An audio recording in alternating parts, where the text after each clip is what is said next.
Chapter 68. Heart-refining illusion errates. That's great. Oh right, Schwer, if our mercenary group wants to recruit people in the future, we can use this to test them, Feng Moran suggested. You had to know that as a spiritualist, in addition to improving spiritual power cultivation, mental cultivation was also very important. But the cultivation speed of mental cultivation was very slow, and if the mind couldn't keep up with the cultivation speed of spiritual power, it would go astray and suffer from qi deviation. Okay, that's a good suggestion. Leng Ruoxue nodded. Leng Ruoxue was not surprised that Big Brother Feng was the first to come out. But what surprised her was that Lin Yuan was the second to come out, and then Feng De also emerged. Seeing her subordinates emerge one after another, Leng Ruoxue was very satisfied. They didn't let me down. After her people came out from the room with the illusion array, Feng Eoren and Xiaohua walked out almost at the same time. How were you so fast? Feng Eoren was a little shocked. He thought he was already fast. Ruoxue, did you go easy on them? Feng Eoren asked doubtfully. But I suppose it's normal for them to be faster than me since their cultivation levels are higher than mine. Feng Eoren thought about it and said, I don't know where Ruoxue found these people. All of them have higher cultivation than mine. I used to be the second strongest person in the academy, but now I don't even know what rank I can be. The illusion array inside has nothing to do with cultivation level. It tests your character, Leng Ruoxue said. Oh, what about those who can't come out from inside? Feng Eoren asked curiously. After hearing Feng Eoren's words, Feng De and the others all looked at Leng Ruoxue curiously. If you can't come out, it can only mean that your character isn't good, but there's nothing life-threatening, Leng Ruoxue said while looking at them. Their future cultivation speed will also become very slow, she added in her heart. It's been 2 hours. Why hasn't anyone else come out yet? Feng De said anxiously. Could it be that no one else can come out? After waiting for almost an hour, someone finally emerged. It was a very young boy of only 15 or 16 years old. He was not very tall and had a very delicate appearance, especially his eyes that were as clear as water. His clothes were wrinkled, and there were still sweat stains on his face. Leng Ruoxue looked at the young boy and searched for his identity in her memory. Before the test, she had asked Feng De and the others to investigate the students who registered. This boy's name was Xiao Ting, and he came from a commoner family. Due to his talents, he became a student of the Heavenly Phoenix Academy. But the expensive tuition fees of the academy placed a heavy burden on his ordinary family, so this boy often went to the misty woods to hunt spirit beasts to exchange for gold coins to pay for his tuition. Senior sister. Xiao Ting walked to Leng Ruoxue and bowed respectfully. Yes. Leng Ruoxue nodded. This Xiao Ting was tenacious and resolute, and he was the first one to emerge among all the students. After Xiao Ting, more students emerged one after another. Leng Ruoxue looked at the time. There was still half an hour to go, and 45 students were already out. By the end of the test, a total of 48 students had completed it. Go home and have a good rest. Gather at the entrance of the academy tomorrow morning. Leng Ruoxue looked at the 48 students in front of her. Yes, the students said and left. Leng Ruoxue removed the array and let out the students who didn't pass the test. You can go back now. After hearing Leng Ruoxue's words, the obviously mentally and physically exhausted students rushed out as if they had been granted amnesty. Miss, are we going to continue eliminating more from the 48 students? Feng De asked curiously. Alas, those students who didn't pass don't know what precious opportunities they've lost. Why should we continue eliminating? Leng Ruoxue asked Feng De instead. Aren't we only short 28 people? Feng De said foolishly. There are no limits on the number of people in the sacred hall. Anyone who is qualified can enter. Yichen patted Feng De's head lightly. Oh no. I thought there could only be 50 people. Realization dawned on Feng De. Let's go back and rest. Just as Leng Ruoxue and the others were about to leave, Elder Chiu pushed open the door and walked in. Fortunately, you're still here. Elder Chiu looked at everyone with an obviously awkward expression. What's the matter, Elder Chiu? Leng Ruoxue frowned slightly. There's a little something. Just say it. We're all tired and we have to go back early to rest. Lung Ruoxue said indifferently. It's like this. Since the Supreme Hall was just established, it has no place for training currently. After some research, the school decided to let them share the training room with you temporarily. Elder Chiu wiped the cold sweat on his forehead. Why is this little girl so imposing? No wonder the principal didn't dare to tell her personally. How long? Lung Ruoxue asked with a smile that was not a smile. Elder Chiu didn't know what to say. He wasn't sure either. Since it's the Academy's decision, how can I, a student, dare to have an opinion on it? But I have to warn you not to blame me for not reminding the Academy that if the two halls don't get along, it could result in fights. Lung Ruoxue saw that Elder Chiu couldn't answer and didn't force him. After speaking, she turned around and walked out of the training room. Yi Chen and the others followed closely behind. But they looked at Elder Chiu with strange and sympathetic eyes before leaving. Swear, don't be angry. It's the same for top families and major academies. They have too many things to consider, and sometimes they can't help it themselves. Feng Moran was afraid that Shuer would be angry, so he quickly comforted her. I'm not angry. Did I look angry? Those people don't deserve to make me angry. In fact, she felt that it was good for the two halls to train together. This way, she had a reason to teach those people not pleasing to the IA lesson. Chapter 69. Collective Advancement. That's good. Alas, he thought Shuer was angry since she kept silent. Big brother Feng, how are you doing in the Feng residence? Ever since they accompanied him to the Feng residence, Big brother Feng had been staying there for the past 2 days. She had been busy with the test and hadn't had the time to ask. The first elder looked for me, Feng Moran said. The first elder also made many promises to him, saying that he would compensate him for the wrongs that he had suffered all these years. He saw King Kong? Lung Ruoxue asked in realization. Even a top family like the Feng family didn't have divine beasts, so she was not surprised that the family valued Big brother Feng. Yeah. Feng Moran nodded. After saying a few words of concern and courtesy, the first elder had said that he wanted to see King Kong. Feng Moran was stunned for a few minutes and then left without saying a word. The next day, the first elder came to Feng Moran and said a lot of friendly words. What does Big brother Feng think? I only went back to the Feng residence to stay with my brother for a few days. He'll leave soon, Feng Moran said. He didn't intend to stay there permanently. Big brother Feng, I have no objections if you want to be a young master of the Feng family. She said this because she didn't want Feng Moran to have concerns. She wasn't him after all. People in this world valued family interests very much, and they were born to serve their families. I'm not interested in being a young master of the Feng family, Feng Moran said indifferently. In the past, he might have been very happy. But now, he was not interested at all. Being with Shuer had broadened his horizons, so how could he be willing to trap himself in a family? Everyone chatted as they walked back to the Leng residence together. It was not until late at night that Feng Moran and Feng Oren reluctantly returned to the Feng residence. Feng de Lin Yuan, and I will go to the academy. The rest of you stay at home. Lung Ruoxue said after breakfast when she saw that it was almost time. Shuer? Yichen looked at Shuer with resentful eyes. Why isn't she bringing me along? Ooh. Okay, you two. Lung Ruoxue was a little helpless. This freak really likes to pretend to be pitiful. When Lung Ruoxue and the others arrived at the entrance of the academy, the 48 students were already waiting there. Lung Ruoxue got them to sit on Quill's back and let Quill carry them out of Phoenix City. Quill flew while his sharp eagle eyes scanned for a suitable place to land. After looking for some time, he found an uninhabited deep valley and descended. Where is this? It's so desolate. The students couldn't help feeling at a loss after getting off Quill's back. Feng de Lin Yuan, distribute the pills to them. Lung Ruoxue handed the jade bottles to the two of them. As long as you take the pills and advance to Spiritual Monarch, you will be students of the Sacred Hall from now on.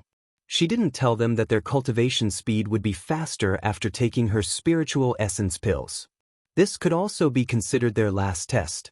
Of course, taking the pill is voluntary, Lung Ruoxue added. She was not willing to impose on others.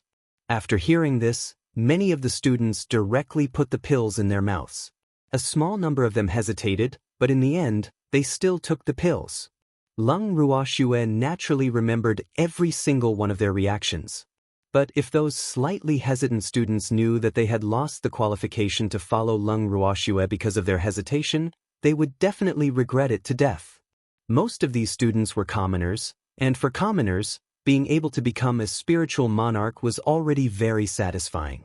After all, becoming a spiritual monarch would allow them to apply for a noble title from the empire, and it would also improve their families' lives.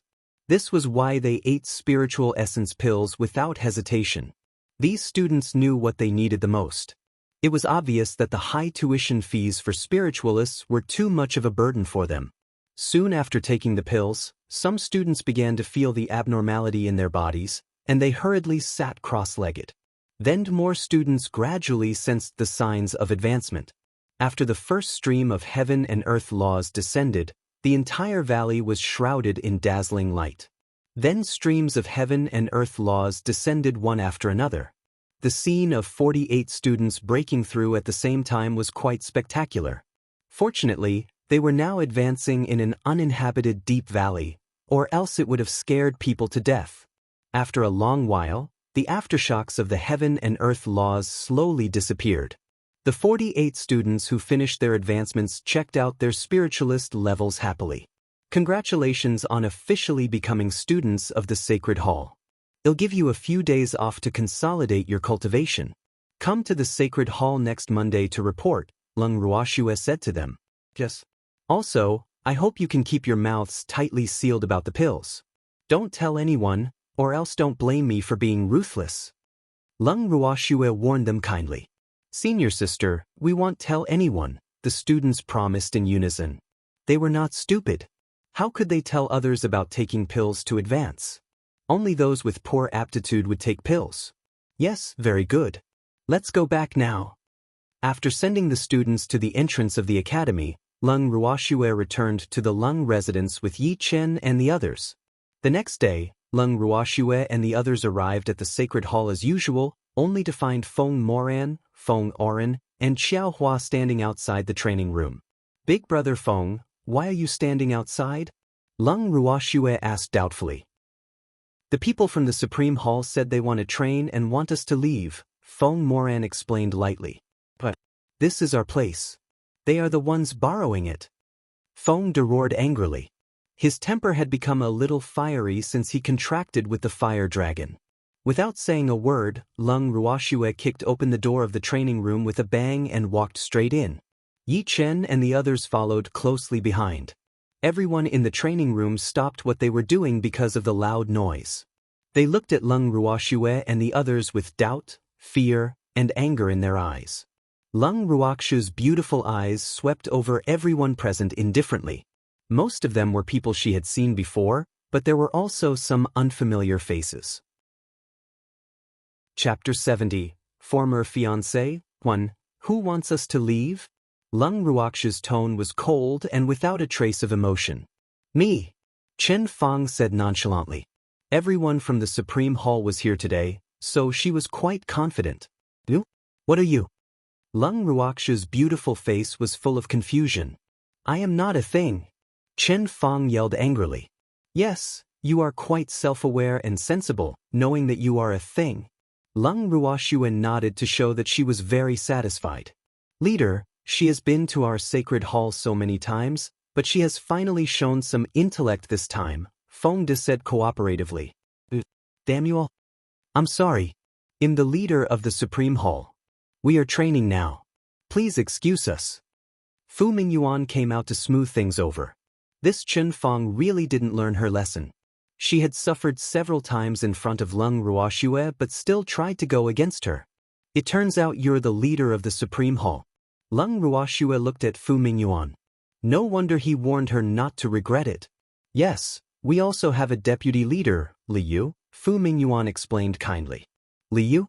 Big brother Yu, your fiancée is here. Aren't you going to greet her? A beautiful girl said coquettishly while leaning in the arms of a youth. Lung Ruoxue looked at the young girl who spoke up. Su Nair? She was indeed a rare beauty, and she had enough assets to make all men protective of the fairer sex.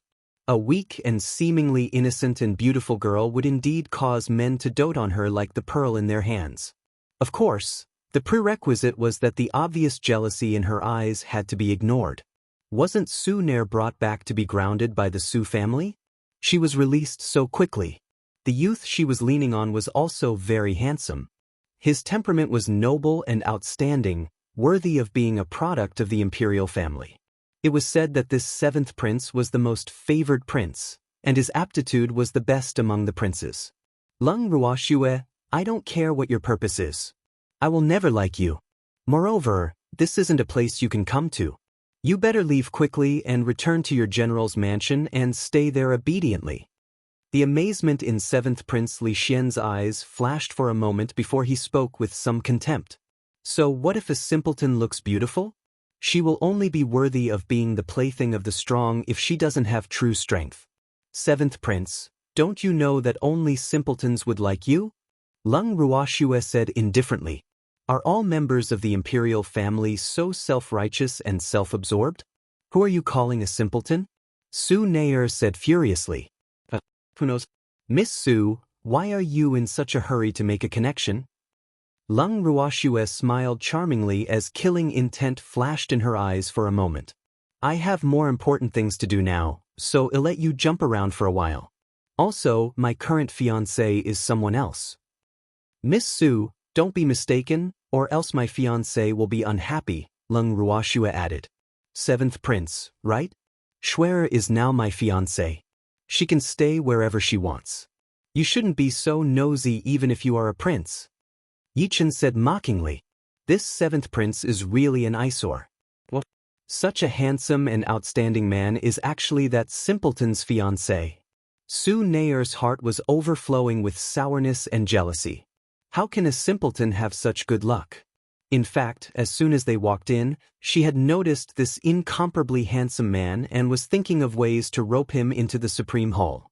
But she didn't expect that he was actually that simpleton's fiancé.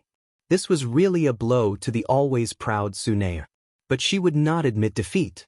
What right does a simpleton have to have such an outstanding man? Only I am worthy of a heavenly man. At this moment, she had long thrown the seventh prince and the like far out of her mind. Her heart and eyes were all full of this man who was more beautiful than a woman. That's right. Our young miss is no longer your fiancé. Why do you care where our young miss wants to go? Cui Zhu echoed. I've long heard that the seventh prince's engagement was broken off by a simpleton. I thought it was a rumor, but it's actually true. Feng De pretended to be confused.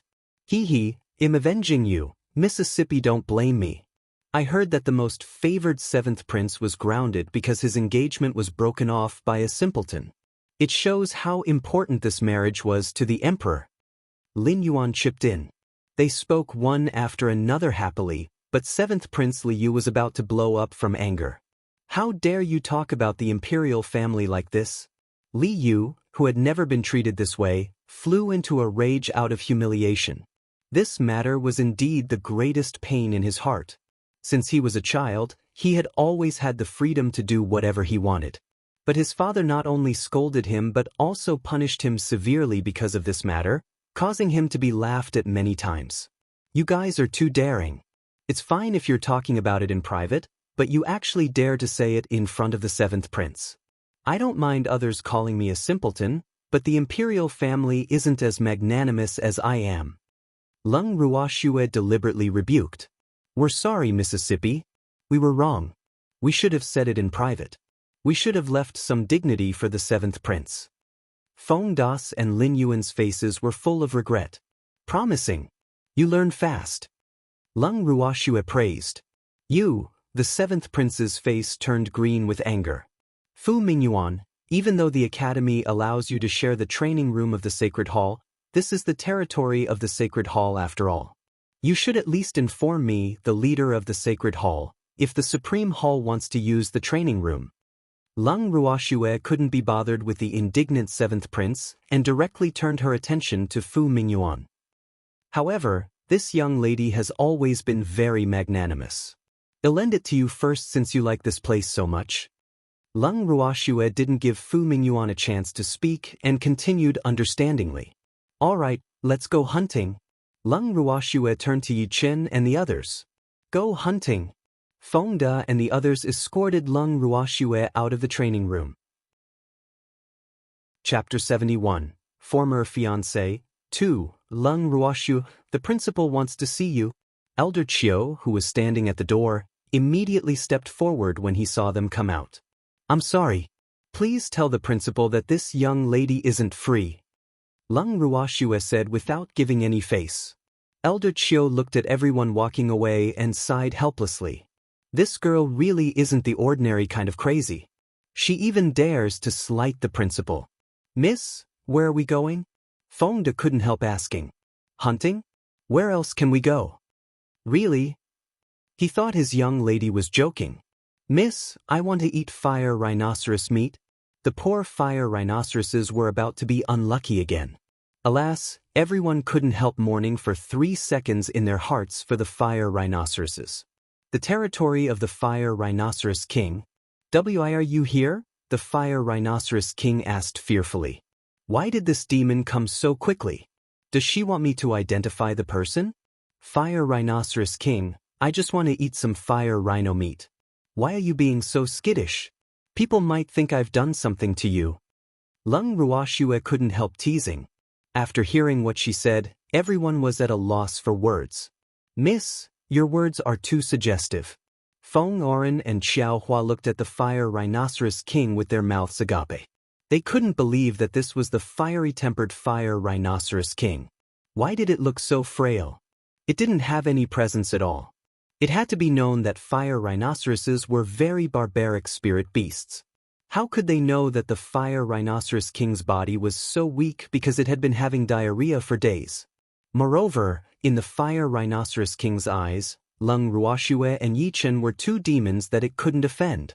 Fire rhinoceros king, you have to perform well and strive to achieve meritorious service as soon as possible. Feng De gently patted the head of the fire rhinoceros king while his other hand was still rotating the fire rhinoceros meat currently grilling above the fire.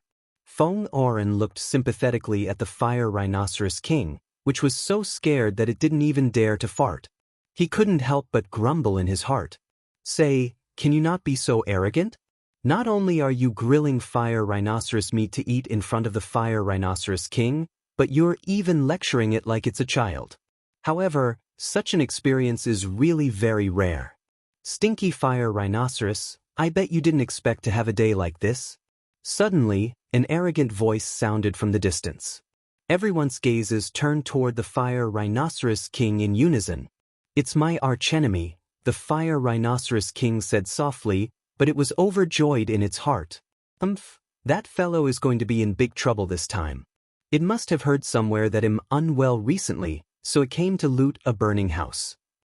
As soon as the fire rhinoceros king finished speaking, a group of snakes slowly slithered over from the distance. Leading them was a water python, a level 4 holy beast, and it had all sorts of snakes as subordinates. Lung Ruoxue looked at the water python with some amusement. From what she knew, pythons like to live alone. She didn't expect this water python to have so many subordinates. It seemed that it was an anomaly among pythons. Moreover, it had a lot of subordinates, numbering in the thousands, and most of them were advanced spirit beasts. Oh, not bad. It should be enough to eat for a while. Everyone, apart from Feng Oren and Xiao Hua, who were nervously holding their weapons and vigilantly watching the approaching group of snakes, was thinking that something delicious had come knocking on their doors again. Miss, which one should we eat first? Feng De was drooling slightly. Snake spirit beasts were famous for their deliciousness. Swear, let's eat that one with red stripes first. I heard that the brighter they are, the more poisonous they are, and the more delicious they will taste. And that one is fat enough, Yi Chen suggested. But I want to try the holy beast first, Lung Ruoxue said awkwardly. She had never eaten a water python before. Then let's eat the holy beast first. Yi Chen echoed. Okay, let's eat the holy beast first, everyone echoed. Feng Oren and Xiao Hua were speechless. Do you have to be so gluttonous? Snake-type spirit beasts aren't easy to deal with. Huh, there are actually humans? Great. I haven't eaten humans for a long time. The approaching water python said happily when it saw so many humans. I've never eaten a water python before either. Big stupid snake, why don't we see who eats first? Lung Ruoxue said with a light smile. What? You want to eat me? Human, how dare you? You will pay the price for saying that. The water python roared angrily. There was a faint black liquid flowing on its blue skin, indicating that it was angry. Calm down. You're not a fire python. Why are you so hot-tempered? Lung Ruoxue tried to calm it down. Fire spirit beasts were notorious for their bad tempers. I'm angry. The consequences are serious. The water python roared. Why do spirit beasts like to say this nowadays? Lung Ruoxue was a little speechless. I'll leave it to you. Lung Ruoxue motioned for Feng De and the others to start. Miss, just wait for the grilled snake meat. Feng De smiled. He was the first to rush into the group of snakes and directly went to the holy beast water python. Lin Yuan followed closely behind as everyone joined the battle. Upon seeing this, Feng Aoran and Xiao Huan naturally didn't want to fall behind and started killing the snakes one by one. In just a few minutes, a third of the snakes had died. Fire Rhinoceros King, you owe me a big favor. Lung Ruoxue said lightly to the Fire Rhinoceros King while watching them fight the water python. There was a price to pay for using her. Why yes. Seeing that its intentions had been exposed, the Fire Rhinoceros King's heart trembled. What a demon! Then tell me, how do you plan to pay for this? Lung Ruoxue asked softly. Swear, it really doesn't have anything good other than fire rhinoceros fruits, Yichen reminded her. Some spirit beasts were born with the gift of planting fruits, and fire rhinoceroses were such spirit beasts. Fire rhinoceros fruits might not be as good as Schwer's spirit fruits, but they were still pretty good. I have crystal honey, the Fire Rhinoceros King stammered. How can a fire rhino like you have crystal honey? Lung Ruoxue was a little curious. The crystal bee queen needed the pollen from our fire rhinoceros fruits, so she exchanged for some with crystal honey, the Fire Rhinoceros King explained. Chapter 72. Robbing the Fire Rhinoceros King. I didn't expect spirit beasts to engage in trade, Lung Ruoxue thought. How much do you have then? A lot. We fire rhinoceroses aren't interested in honey, the Fire Rhinoceros King said. But it also knew that the honey was something good, so it kept it. Then give me all your crystal honey as my reward for helping you, Lung Ruoxue said bluntly. Spirit beasts that need to be robbed had to be robbed properly. Wise. They'll go with it to get the honey. Watch over here, Lung Ruoxue said to Yichen and even specially left Charm and Darling behind. Okay, be careful on the way. Lung Ruoxue followed the somewhat shaky Fire Rhinoceros King to a cave. After entering the cave, she saw that the entire cave was planted with trees half the size of a human. The trees were full of fist-sized fiery red fruits, and the fruits contained spiritual energy. They were definitely good things in the eyes of ordinary people, but she wasn't interested in these fruits. It's all here. The Fire Rhinoceros King pointed at the bottles piled in the corner. Lung Ruoxue looked at the bottles casually piled up in the corner by the Fire Rhinoceros King and couldn't help being a little surprised. She didn't expect there to be so many. She casually picked up a bottle that should be made of beeswax and opened it to see that it could hold approximately 5 kilograms of honey. She counted that there were about 30 similar bottles in the corner. Isn't this more than 150 kilograms? Lung Ruoxue unceremoniously stored all the bottles into her ring. Since the fire rhinoceroses didn't like honey anyway, of course she couldn't give this advantage to others. By the time she returned with the Fire Rhinoceros King, the battle was almost over. Some people were cleaning up the battlefield, while others were cleaning the snake meat. You worked quickly, Lung Ruoxue praised. They really satisfied her more and more. Schwer, how was it? Yichen asked. Seems like she had a good harvest. Not bad, about 150 kilograms. That much? Yichen was slightly surprised. Miss, 150 kilograms of what? Lin Yuan, who was making a fire at the side, asked curiously. Crystal honey. We're rich. We're rich. Lin Yuan shouted with a silly smile after being stunned for a moment. Miss, here is some holy beast meat. Feng Da handed Lung Ruoxue a piece of cleaned meat. Thank you. Lung Ruoxue took the meat and began grilling it. What are you standing there for? Go and do your work. Feng Da nudged Lin Yuan. Oh, wow, this water python meat is even better than the earth python meat. Yeah, it's really delicious. Everyone couldn't help but exclaim in admiration as they ate the water python meat. When everyone was satisfied with eating the grilled meat, it was almost night. They simply packed up and started walking back. Miss, aren't we going to fly back? Cui Zhu couldn't help asking curiously when she saw that her young miss didn't intend to ride the flying spirit beast. Flying right after eating, do you want to become a pig? Lung Ruoxue gently knocked Cui Zhu on the head. See, you were scolded. Lu Tao looked at Cui Zhu with some amusement. Master, there's a sound over there. Charm, who was lying on Lung Ruoxue's shoulder, reminded her. Let's go take a look, Lung Ruoxue said. It was a good time to exercise after eating. Go to the right. Everyone curiously walked in the direction Charm had pointed out. Before they approached, they saw an ugly spirit beast that was as tall as a hill. Master, it's an earth lizard, Charm said. This earth lizard was not as high level as the one he had fought, but it was at least level 8. Beloved master, earth lizards are the most annoying. Not only are they ugly, but they also don't like cleanliness. But they are very strong, and ordinary spirit beasts aren't their match, Darling said with a look of disdain. Lung Ruoxue's beautiful eyes observed the situation in front of her. The enormous earth lizard was riddled with wounds, and its opponent was a beautiful cloud-patterned white tiger. This white tiger was a level 7 holy beast, a lower level than the earth lizard. The injuries on its body were also more serious than those of the earth lizard, and it was obvious that it was hanging on by a thread. Blood had long stained its beautiful white fur. There was a cave behind them, and miserable groans were constantly coming from it. Lung Ruoxue guessed that the reason this tiger could last until now was probably to protect its loved ones in the cave. Darling, go help that tiger.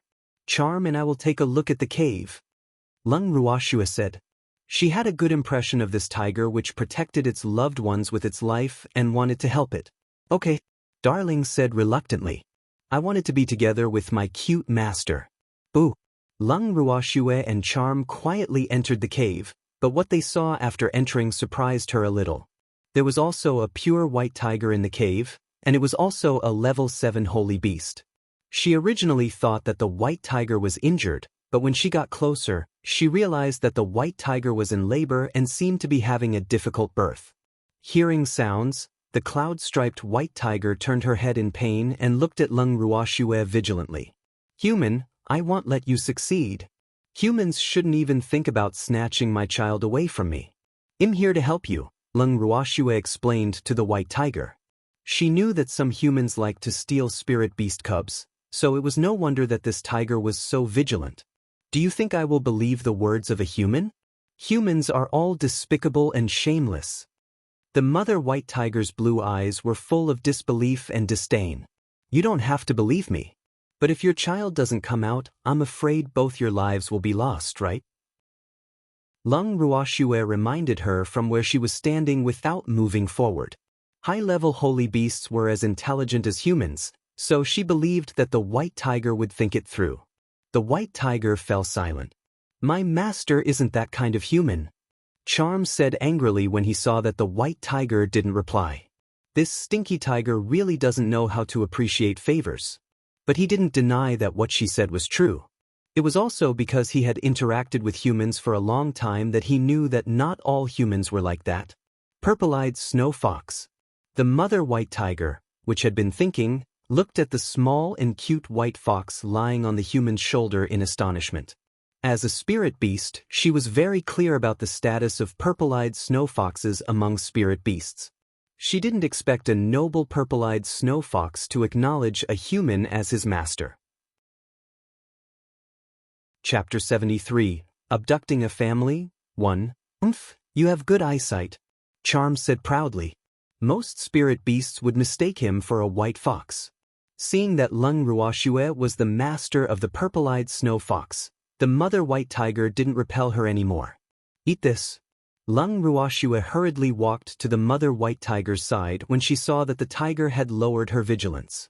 She didn't know how to deliver babies, so she could only rely on this tiger itself. Thank you.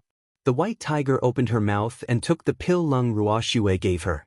The pill melted as soon as it entered her mouth, and a refreshing fragrance refreshed her mind.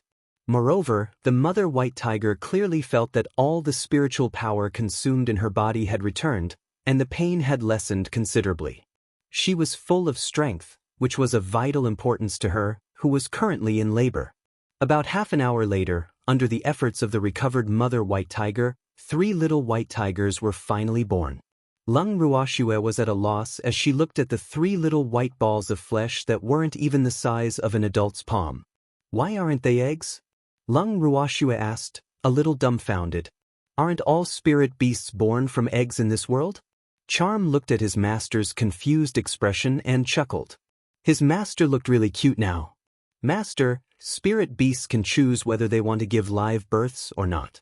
It's just that giving live births consumes more nutrients from the mother's body, so spirit beasts basically choose to birth eggs, Charm explained. It was clear that this white tiger loved her children very much and was also a great mother to choose to give birth to her own children. Oh, so that's why. Lung Ruoxue felt so embarrassed. Fortunately, there was no one else here. Actually, she couldn't be blamed for not knowing because such things weren't recorded in any book. Dear. The white tiger outside ran in and rushed to his beloved wife's side as if there was no one else around after the danger was averted. The 2 tigers rubbed against each other affectionately, with only each other in their eyes. Can these 2 tigers not be so mushy? Lung Ruoxue was a little speechless. But she saw that his injuries had healed, so Yi Chen and the others must have treated him. Schwer, how did it go? Yi Chen was the first to enter. Beloved master. A purple shadow jumped directly into Lung Ruoxue's arms. She gave birth to 3 little tigers, Lung Ruoxue said somewhat helplessly while caressing the soft fur of Darling in her arms. The 2 tigers didn't even care about their children once they saw each other. Let me see, Yi Chen said curiously. The others heard that 3 tiger cubs had been born the moment they entered, and all of them were eager to see them. Wow, they're so cute. The 3 fluffy little meatballs captured everyone's heart instantly. But they only dared to look at them and didn't dare to touch them at all. After all, most beasts protecting their cubs were very fierce. After being intimate with his wife, the male white tiger walked to Lung Ruoxue and said gratefully, "Thank you for saving my wife." Although they were high-level holy beasts who had never liked humans, this human had helped their entire family. He really didn't know how to repay her. He thought for a while and then walked to the 3 little white tiger cubs, which had yet to open their eyes. He picked up 2 of them, came in front of Lung Ruoxue, and placed the little tiger cubs in his mouth in front of her. "Please take care of my children," the male white tiger said, feeling reluctant to part with them. Does this white tiger want his children to become spirit beasts for Ruoxue? Feng Aoran and Xiao Hua were dumbfounded. Is this the legendary moral character of a person? Even after exhausting themselves working hard, others might not be able to obtain a spirit beast with good aptitude. But now, this holy beast actually took the initiative to deliver his children to her door. They were children of holy beasts, so their natural aptitude would be much better than ordinary spirit beasts. How many people would dream of having them? Are you willing to part with them? Lung Ruoxue asked thoughtfully. You saved our entire family. I have nothing to repay you with, the male white tiger said honestly. Spirit beasts knew to repay favors. But I can't bear to see your family separate, Lung Ruoxue said lightly. What does Miss mean? Don't tell me she wants to capture this entire white tiger family in one fell swoop. Feng De and the others couldn't help quipping in their minds. Why don't your whole family come with me? My home is big, and I can afford to raise you all, Lung Ruoxue said without blushing or skipping a beat, wearing an expression that said she was doing this for your own good. We were right. Feng De and the others were flabbergasted. The male white tiger thought about it and walked to his wife. The 2 tigers discussed again, and then the male white tiger walked back to Lung Ruoxue. All right, my whole family will go with you, the male white tiger said. After discussing it with his wife, They both felt that this human was not bad, so acknowledging her as their master was acceptable. "Miss, you are too charming." Feng De and the others' admiration for their young lady rose to an indescribable height. Even Feng Aran and Xiao Hua were looking at her strangely. Beast trainers would have no jobs if everyone could obtain holy beasts so easily. Leng Ruoxue got the 5 white tigers to enter the heaven and earth bracelet, and then everyone left the misty woods together. After returning home, Leng Ruoxue went straight to the cold tea pavilion. "Big brother." "Shuer." Leng Ruhan put down his book happily when he saw his sister. "Big brother, I have a gift for you." "What gift?" Leng Ruhan was curious. Leng Ruoxue released the white tiger family from the heaven and earth bracelet. Leng Ruhan looked at the white tigers that occupied his entire room in astonishment. Cloud-patterned white tigers. Where did you get them? Cloud-patterned white tigers were very precious among tiger-type spirit beasts, and they had the highest aptitude. Moreover, from the looks of it, Shuer had clearly brought their entire family here. Leng Ruhan gently picked up a little white tiger that had yet to fully open its eyes. His face was full of love as his big palm gently caressed the soft fur on the little white tiger's body. Leng Ruoxue knew that her brother definitely liked them from his expression. She wanted to give the white tiger children to her brother the moment the male white tiger offered them to her. The beautiful white tigers and her immortal-like brother were a perfect match. Chapter 74. Abducting a Family. 2. I'll leave my big brother to you. Leng Ruoxue patted the male white tiger's head. She had already told the white tiger couple the general situation on the way back, hoping that they could protect her brother. The male white tiger nodded his huge head. Even though it was a pity that he couldn't acknowledge Leng Ruoxue as his master, he still had a good impression of this man. As soon as Leng Ruoxue left her brother's room, she saw her grandfather. "Shuer, Grandpa thanks you," Leng Qingtian said from outside the door. "Grandpa, why are you being so polite with your own granddaughter?" Leng Ruoxue deliberately sounded displeased. Grandpa was wrong. Grandpa shouldn't be polite with Shuer, Leng Qingtian quickly coaxed. "That's right." Leng Ruoxue dragged her grandfather away and told him about what happened today. "Big sister, it's time." The pink little Qingju appeared in the purple bamboo house and reminded her. His big sister went into seclusion the night after returning from the misty woods. "Got it," Leng Ruoxue answered and slowly opened her beautiful eyes. Her body was like a bottomless pit. No amount of spiritual energy could satiate her hunger, even though absorbing spiritual energy was faster in the heaven and earth bracelet. "Lu Tao," Leng Ruoxue called out softly after exiting the heaven and earth bracelet. "Mississippi." Lu Tao opened the door gently and walked in. "Is Feng De back?" Before she went into seclusion, she had already told Feng De to pick her up this morning. "Not yet," Lu Tao replied. "Okay. Where are the others?" "Having breakfast in the front hall." Leng Ruoxue nodded, washed up, and went to the front hall with Lu Tao. "Why hasn't Miss come out yet?" "I'm out." Leng Ruoxue and Lu Tao heard Lin Yuan muttering to himself just as they entered the front hall. "Shuer, come and have breakfast," Leng Qingtian said happily when he saw his granddaughter. "Okay."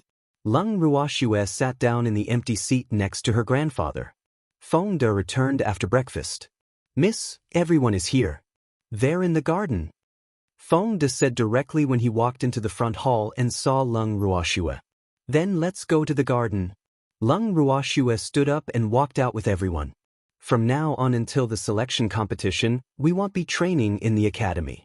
I'll divide you into 2 teams and bring you to the illusionary forest for training," Leng Ruoxue explained to the puzzled-looking students in front of her. "The illusionary forest? That place is very dangerous." The expressions of some timid students changed when Leng Ruoxue mentioned the illusionary forest. "If anyone is afraid and doesn't want to go, you can let me know," Leng Ruoxue added after seeing their reactions. Everyone had their own aspirations and she didn't want to impose on others. The students looked at each other and their hearts gradually became firm. In fact, they also knew that they shouldn't be timid and afraid of trouble if they wanted to become strong. Since no one is backing out, you must absolutely obey your leader's arrangements when you are there. Otherwise, you will have to bear the consequences yourself. Lung Ruoxue warned. She didn't need students who didn't follow orders. Yes, everyone answered in unison. Your leaders are Feng Moran and me. Those whose names are called, follow me. The others follow Feng Moran, Lung Ruoxue said and motioned for Lin Yuan to start calling out names. Lin Yuan took out the name list of prearranged teams and started reading it. Qiaohua.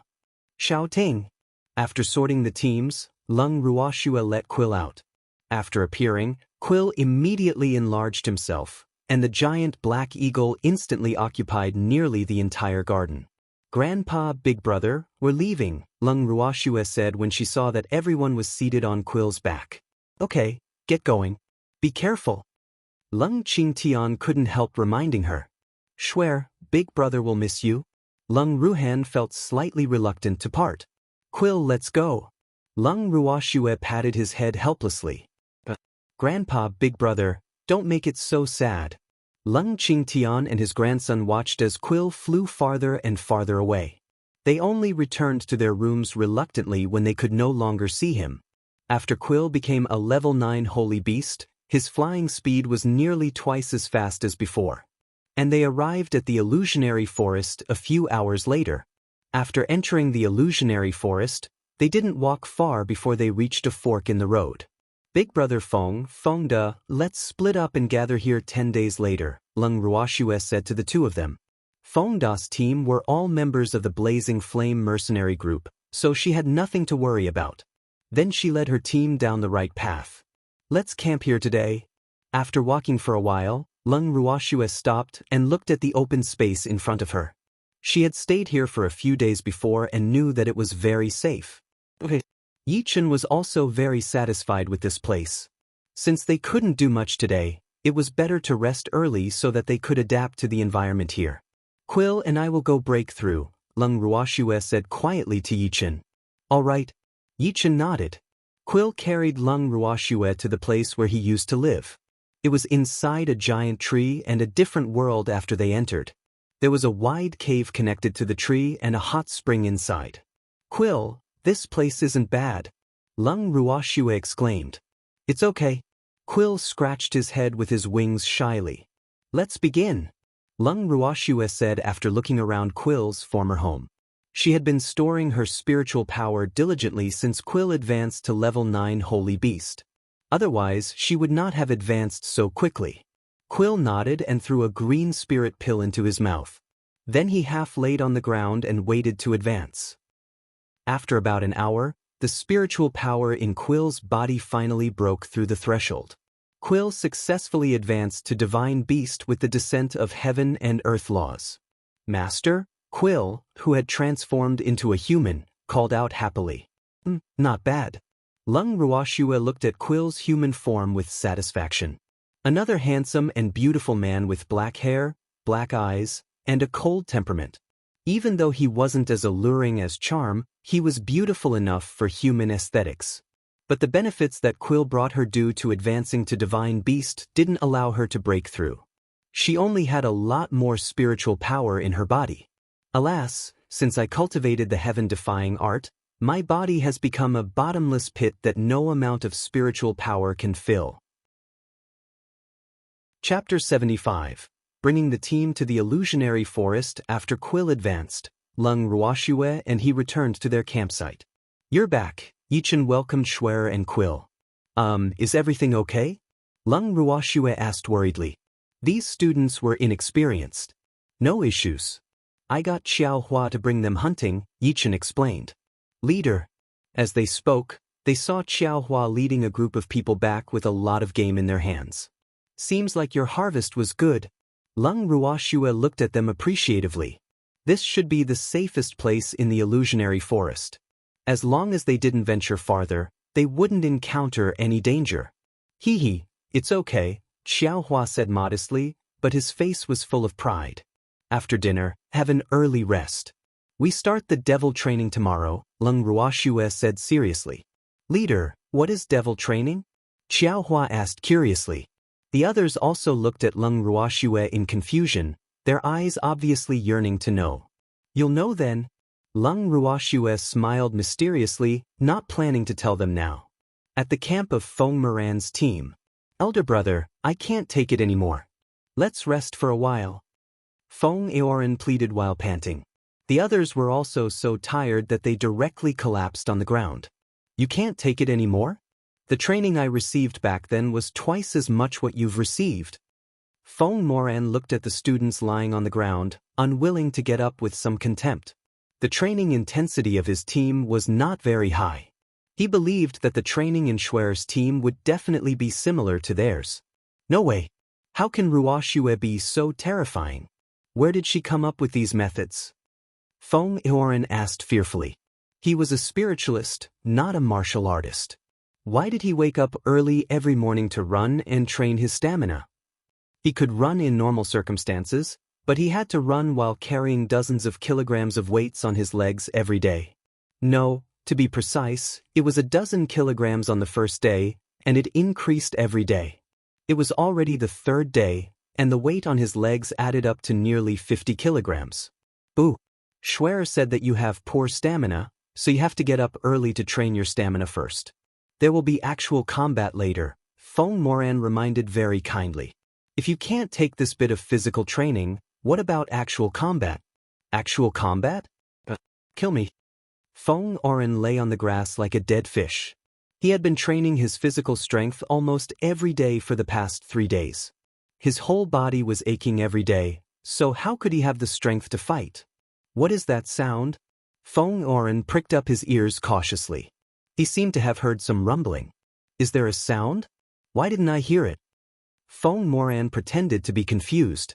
I'll go take a look. A boy volunteered. Leader, it's a group of spirit beasts. The boy ran back in panic, his face pale, obviously scared out of his wits. Elder brother, what should we do? Feng Aoran asked anxiously. The spirit beasts in the illusionary forest weren't easy to deal with. What can we do? Fight, of course. You're all spiritual monarchs, so surely you won't be so cowardly? Feng Moran deliberately provoked them. Schwer is right. True powerhouses are tempered through battles. Fine, I'll fight. Feng Aoran was unwilling to admit defeat. He was already much weaker than his brother in terms of strength, so he couldn't lose in terms of his imposing manner. As soon as Feng Aoran finished speaking, the spirit beasts appeared in front of them. Feng Aoran and the others quickly dragged their aching bodies to get up and fight. Elder brother, why aren't you helping?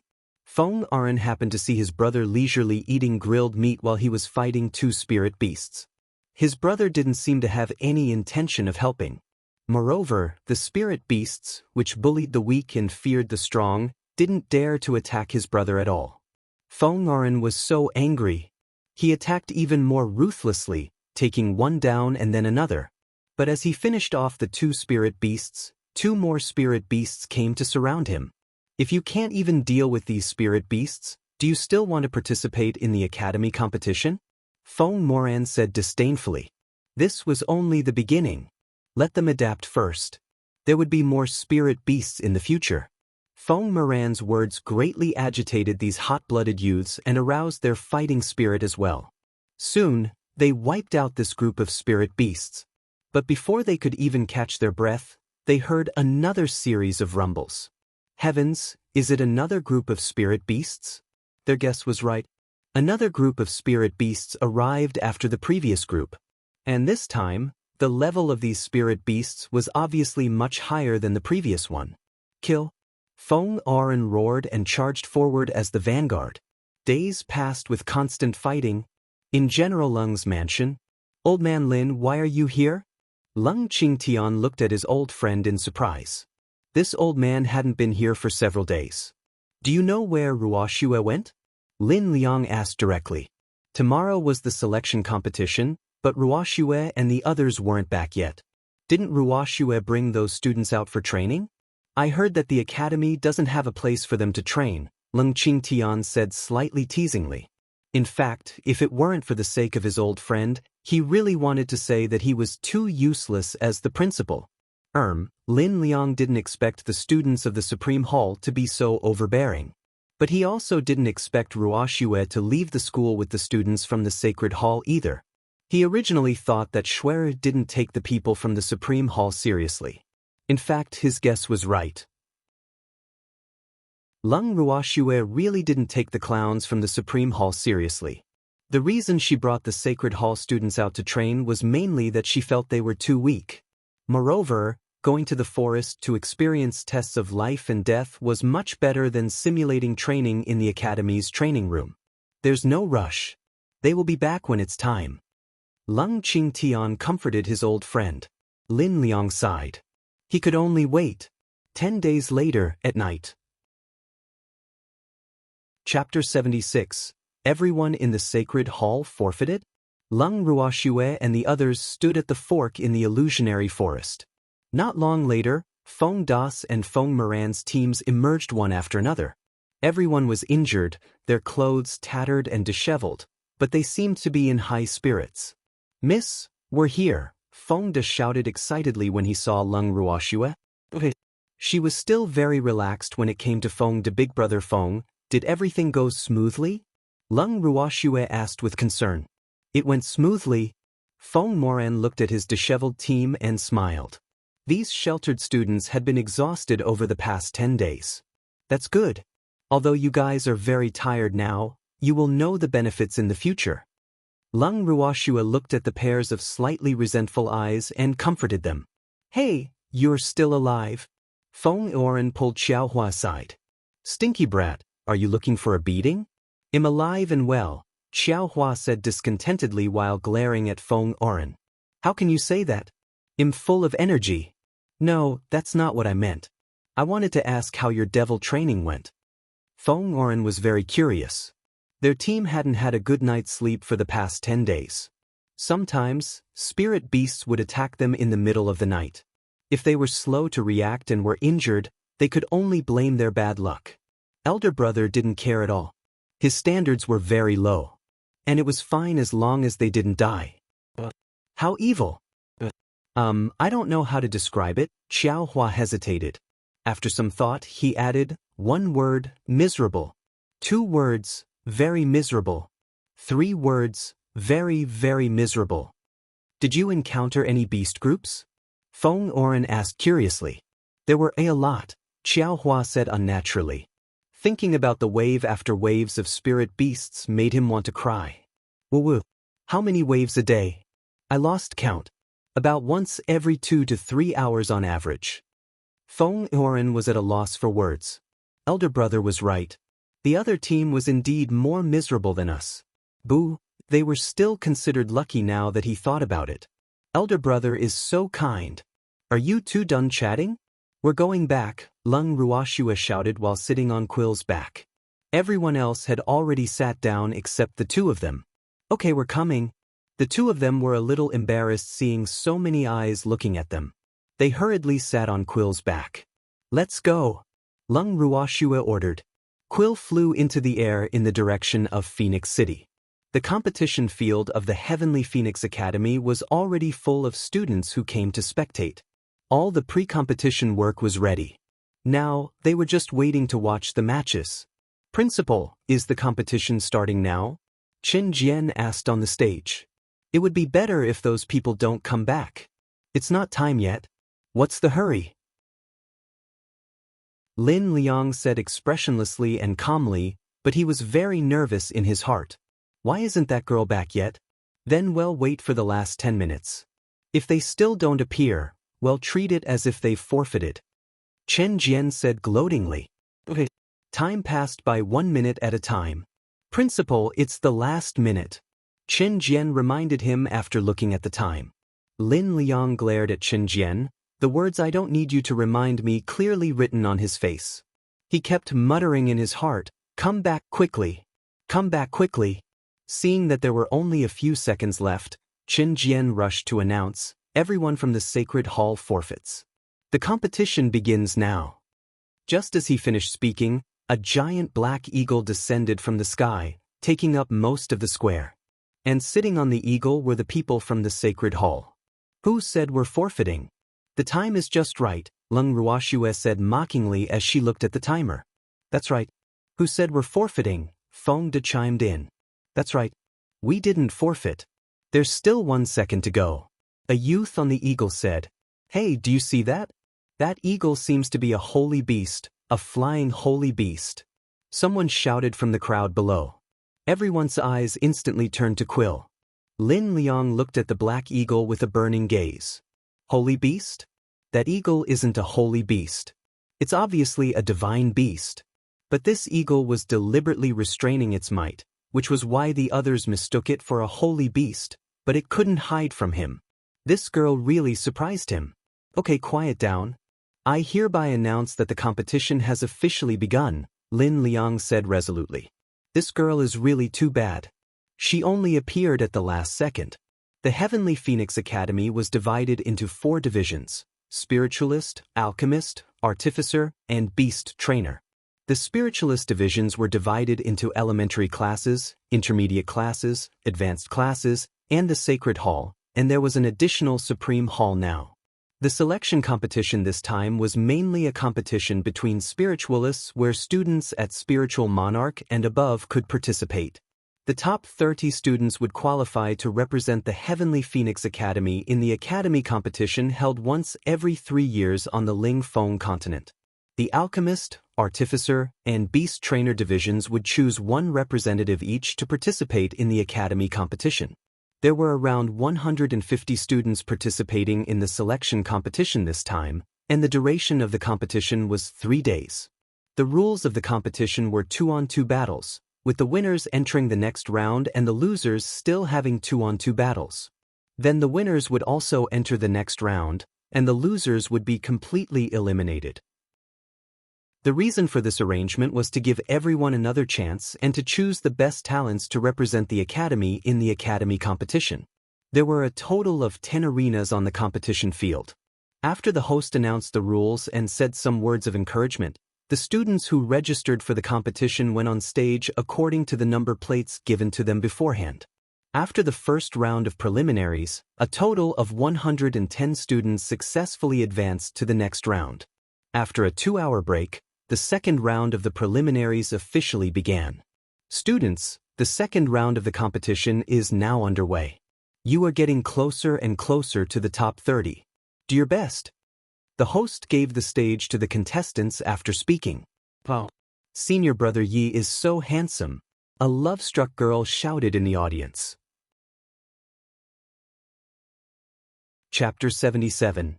Who said we're forfeiting? After the start of the second round, Yi Chen, who was the first to go on stage, was like a shining beacon, attracting everyone's attention and stealing the limelight. Feeling the craziness of the love-struck women, Lung Ruoxue couldn't help being a little speechless. There were clearly 20 people competing in the 10 arenas, but the others were all blatantly ignored. Congratulations. Everyone from the Sacred Hall has entered the next round, Fu Mingyuan said in a friendly manner as he walked over, displaying his gentlemanly demeanor. What's there to congratulate? It's just the first round. If they can't even pass this, they don't deserve to stay in the Sacred Hall, Lung Ruoxue, who was sitting on the side watching the competition attentively, said disapprovingly. Hey, why are you so rude? Senior brother Fu came to congratulate you out of goodwill. What's with your attitude? A female fan of senior brother Fu immediately complained, feeling outraged. Did I ask him to come? Lung Ruoxue said with a sneer. She would never be friends with the Fu family. In that case, why bother wasting her time and effort entertaining an irrelevant person? How can a simpleton know any manners? Why bother with her? Chen Fang said mockingly while walking over. Well said. Not only do I, a simpleton, not know any manners, but I also like to hit people when I'm mad. Lung Ruoxue said with a smile that was not a smile. After the match just now, there seemed to be more women looking for trouble with her. I won't hold it against a barbaric woman, Chen Fang said angrily and walked away unwillingly. She knew that Fu Mingzhu was beaten up by Lung Ruoxue and had her face scratched by her spirit beast, so she was really a little scared. What's the matter? Yi Chen, who had finished his second round, got off the stage and walked to Lung Ruoxue's side. It's okay. Just a few clowns. It's my turn. Lung Ruoxue walked onto the arena calmly. Her opponent was actually Sun Ting from the Supreme Hall. Lung Ruoxue couldn't help laughing softly when she saw Sun Ting staring at her with jealousy and hatred. She heard that Sun Ting was injured after the freak threw her out of the window. She didn't expect her to recover so quickly. "You simpleton, what are you laughing at?" Sun Ting said in anger. "What? Are the people from the Supreme Hall so overbearing that they don't allow others to laugh? Moreover, you keep saying that I'm a simpleton. Then what are you, who is about to be defeated by a simpleton?" Lung Ruoxue deliberately provoked. "I won't lose," Sun Ting said confidently. For this selection competition, she had a secret weapon that she didn't want to take out so early. But she didn't mind exposing it in advance to teach this simpleton a lesson. A long black whip appeared in Sun Ting's hand. The body of the whip was pitch black, and it faintly carried a fierce aura, as though a black dragon was roving around. Her whip immediately attracted everyone's attention. "It's a sacred artifact," someone shouted as soon as the whip appeared. "This is the Dragon Roar Whip," Lin Liang exclaimed in surprise. He didn't expect Sun Ting to take out her family heirloom. It seems Sun Ting is determined to win this match. The Sun family has really put in a lot of effort. I wonder if Ruoxue can handle it? A sacred artifact? The Sun family is only a medium-sized family, but they actually have a sacred artifact in their possession. Why has no one snatched it? Lung Ruoxue thought in her mind some evil intentions. What she didn't know was that many people had designs on this whip in the past. But the genius ancestor of the Sun family who refined this whip had integrated the bloodline of the Sun family into it. Except for those who had the blood of the Sun family, no one else could use it, so this whip had been handed down generation after generation. "Lung Ruoxue, you're dead meat," Sun Ting said through gritted teeth. She infused her spiritual power into the whip and swung it fiercely at Lung Ruoxue. Lung Ruoxue turned her body slightly, and the whip brushed past her. She looked at Sun Ting provocatively. "It's my turn now." A sword appeared in Lung Ruoxue's hand. The blade was thin and transparent like crystal and was constantly releasing fierce cold air. Lin Liang's pupils constricted. This girl also has a sacred artifact in her hands, and its grade is clearly higher than the Dragon Roar Whip. He could already feel the Dragon Roar Whip trembling slightly. It seemed like his worries were in vain. "Behold my flame feather." Lung Ruoxue infused fire attribute spiritual power into the sword, raised her wrist, and released the flame feather along the tip of her sword. It shot at Sun Ting like a burning feather. Sun Ting dodged the exquisite and cute flame feather shooting at her easily with a few slick moves. "Is this all that your flame feather can do?" Sun Ting mocked. "You'll know when you try," Lung Ruoxue said indifferently. This was the first time she was using the improved flame feather. Although it was only an advanced spiritual skill, its might was not inferior to a heavenly spiritual skill. Whoever dared to look down on this small feather would be dead for sure. How is this possible? Not long after Sun Ting gloated, she saw the small feather she dodged turn back toward her and splitting into two. Then 2 became 4, 4 became 8, multiplying endlessly. She wanted to dodge but couldn't, and numerous small feathers even burned her body. Although the sparks were small, they were very painful. The small and cute feathers also entangled her whip. Before long, the whip actually burned into ashes, and Sun Ting fainted from the pain. Everyone watched this scene with their mouths agape. When did this flame feather become so powerful? Even a sacred artifact was burned to ashes. Heavens, it's really too terrifying. That was a sacred artifact. If all these flames had burned her body, Sun Ting probably wouldn't have just simply fainted. Lin Liang looked at Lung Ruoxue speechlessly. "Lass, can you not cause such a stir? Can't you keep a low profile? Did I win?"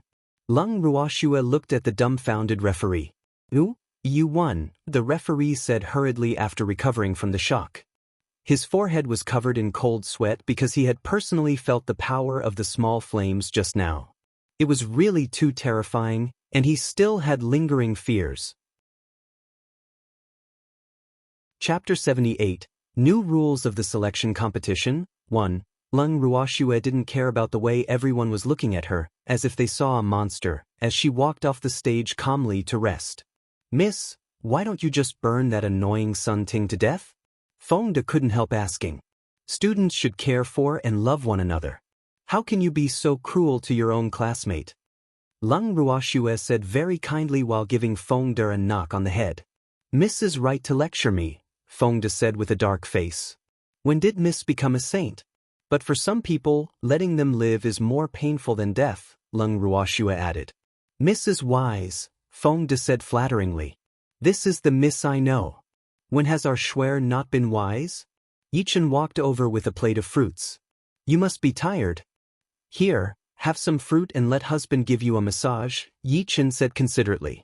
This is the best time to take advantage. So exciting. Lung Ruoxue's face darkened. Big brother Yi. A gentle voice suddenly sounded in their ears just as Yichen was trying to take advantage of her by massaging her. Lung Ruoxue raised her head slightly and saw that Su Nei'er had appeared in front of them without them noticing. This woman actually came here while the seventh prince was competing on stage, and she even addressed him as Big Brother Yi. Lung Ruoxue felt her hair stand on end when she heard this sappy address. Please don't call me Big Brother Yi. You don't have the right, Yichen said with displeasure. Why does the way this woman look at me make me want to beat her up so badly? Our families have been friends for a long time, Su Nei'er said aggrievedly. Tears flashed in her beautiful eyes, making her look pitiful. I'm sorry. The Yi family you mentioned has nothing to do with me. What he implied was that she shouldn't try to claim connections with him. Let's go back, Big Brother Yi, Lung Ruoxue said when she saw that everyone from the sacred hall had finished competing. She even deliberately emphasized the words Big Brother Yi. No, Freak still feels more suitable. Okay, let's go back early and rest early, Yichen said suggestively. Why does Schwer's Big Brother Yi sound so nice? He couldn't help feeling elated thinking about it. The two of them ignored Su Nei'er and left. Jealousy gnawing at heart, Su Nei'er looked at their backs with resentful eyes. I don't believe that I'm inferior to a simpleton. There's no man in this world that I can't have. I won't let that simpleton go. The two of them rode on Quill and soon returned to the general's mansion. Schwer, why are you two back so early? Isn't it the selection competition today? Where are Feng De and the others? Lung Qingtian asked curiously when he saw his granddaughter. Our matches were over, so we came back early. Feng De and the others are still watching the liveliness, Lung Ruoxue explained. What were the results? Lung Qingtian asked. His granddaughter only asked Charm to tell him that she had left for the competition without even returning home. There's not much suspense for the first two rounds. About 2/3 of the people from the sacred hall will enter the next round. That's already very impressive. Okay, Grandpa, I'm tired. I'm going back to my room to sleep. Okay, go ahead. Lung Qingtian knew that his granddaughter must be exhausted from the past few days. Freak, go back to your room and sleep too, Lung Ruoxue said to Yichen when they arrived at the listening snow pavilion. Schwer, you called me Big Brother Yi just now. Yichen reminded her. You damn freak, quickly go to sleep. Lung Ruoxue roared and went straight to her room. Big Brother Yi again? You might as well kill me. Standing foolishly in the yard, Yichen watched as Schwer entered her room. Schwer's nicknames are always so different, but I like it. On the second day of the selection competition, Lung Ruoxue and the others arrived at the competition venue early. But after entering the venue, they found that the number of spectators today seemed to be much more than yesterday. Moreover, all of them were brimming with enthusiasm, and the atmosphere was rather fiery. After yesterday's matches, a total of 83 students entered the third round of the preliminaries. Today is the last day of the preliminaries, so today's matches will be more intense. Everyone do your best. The host encouraged as usual before the official competition. Schwer, 60 students from our sacred hall entered the third round yesterday, Feng Moran said happily. That's normal. How could they not defeat the sheltered students after spending 10 days in the dangerous illusionary forest? Moreover, she didn't want them to be satisfied with just entering the third round. Lung Ruoxue's match today was relatively easy. But as soon as she entered the stage, her opponent admitted defeat. She couldn't help but be a little speechless. Am I that scary? Today was the last round of the preliminaries. The battles should have been very intense, but it was just the opposite. Especially for the students of the Sacred Hall, they often determine victory or defeat with a single move. And if both competitors were from the Sacred Hall, it usually only took a few seconds to decide the outcome because there would always be someone admitting defeat. This made the referee very speechless. After the third round finished, a total of 50 students entered the final round, of which only 5 were from the Supreme Hall, while the rest were from the Sacred Hall. Even though the entire selection competition had not officially ended, it was already obvious that the Sacred Hall would win by a landslide. Congratulations! Fu Mingyuan walked over again.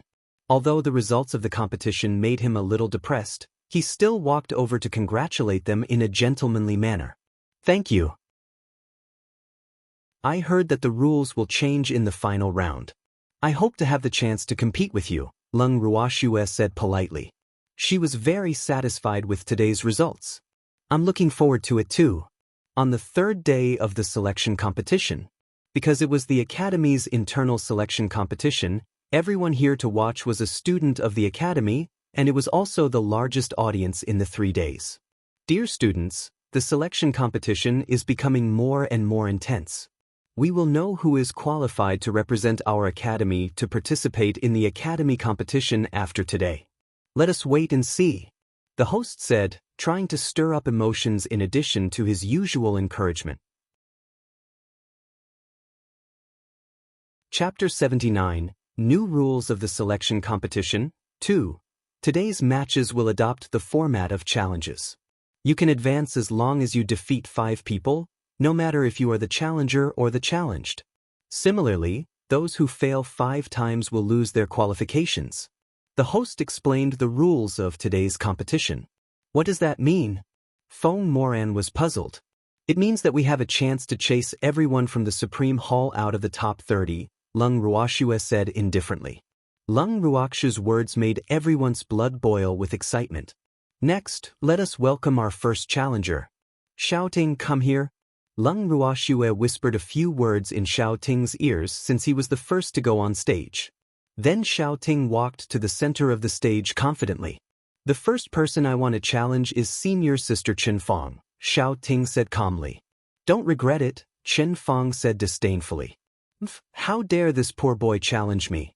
Senior sister, please. Xiaoting smiled. Chen Fong took the lead to swing her sword at Xiaoting, and the water attribute spiritual power in her sword rushed toward Xiaoting. Xiaoting smiled calmly and gently blocked Chen Fang's attack with the earth element spiritual skill in his hand. Then he turned his hand and gently released an advanced water element spiritual skill at Chen Fang. Chen Fang couldn't dodge in time and was hit directly. Chen Fang swallowed the blood in her mouth and looked at Xiaoting defiantly. No, that's impossible. I am among the top 10 in the Academy. How can I be defeated by an unknown poor boy with one move? I still have my spirit beast, Chen Fang said forcefully. She didn't intend to admit defeat and summoned her spirit beast, a level 1 holy beast, a Babel long-armed ape.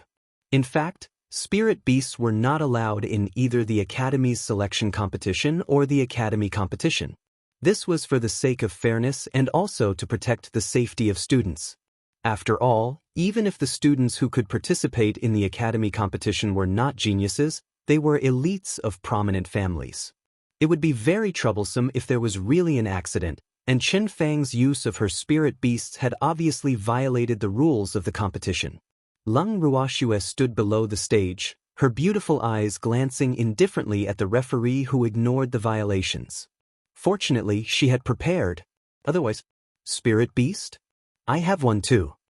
Xiaoting smiled elegantly and summoned his spirit beast, a level 5 holy beast, a lightning leopard.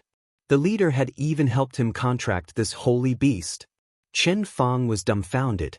This is impossible. How is this possible? How can this poor guy's spirit beast be better than mine? Senior sister, do you still want to compete? Xiaoting smiled confidently. The bright smile on his face was a sharp contrast to Chen Fang's dejection. I admit defeat. Chen Fang was stunned for a long time. In the end, she had to admit defeat. She knew that she had lost too much dignity this time. In addition to Fu Mingyuan and Chen Fang, Liu, Su Nair, and Wang Wei from the Supreme Hall also entered the finals.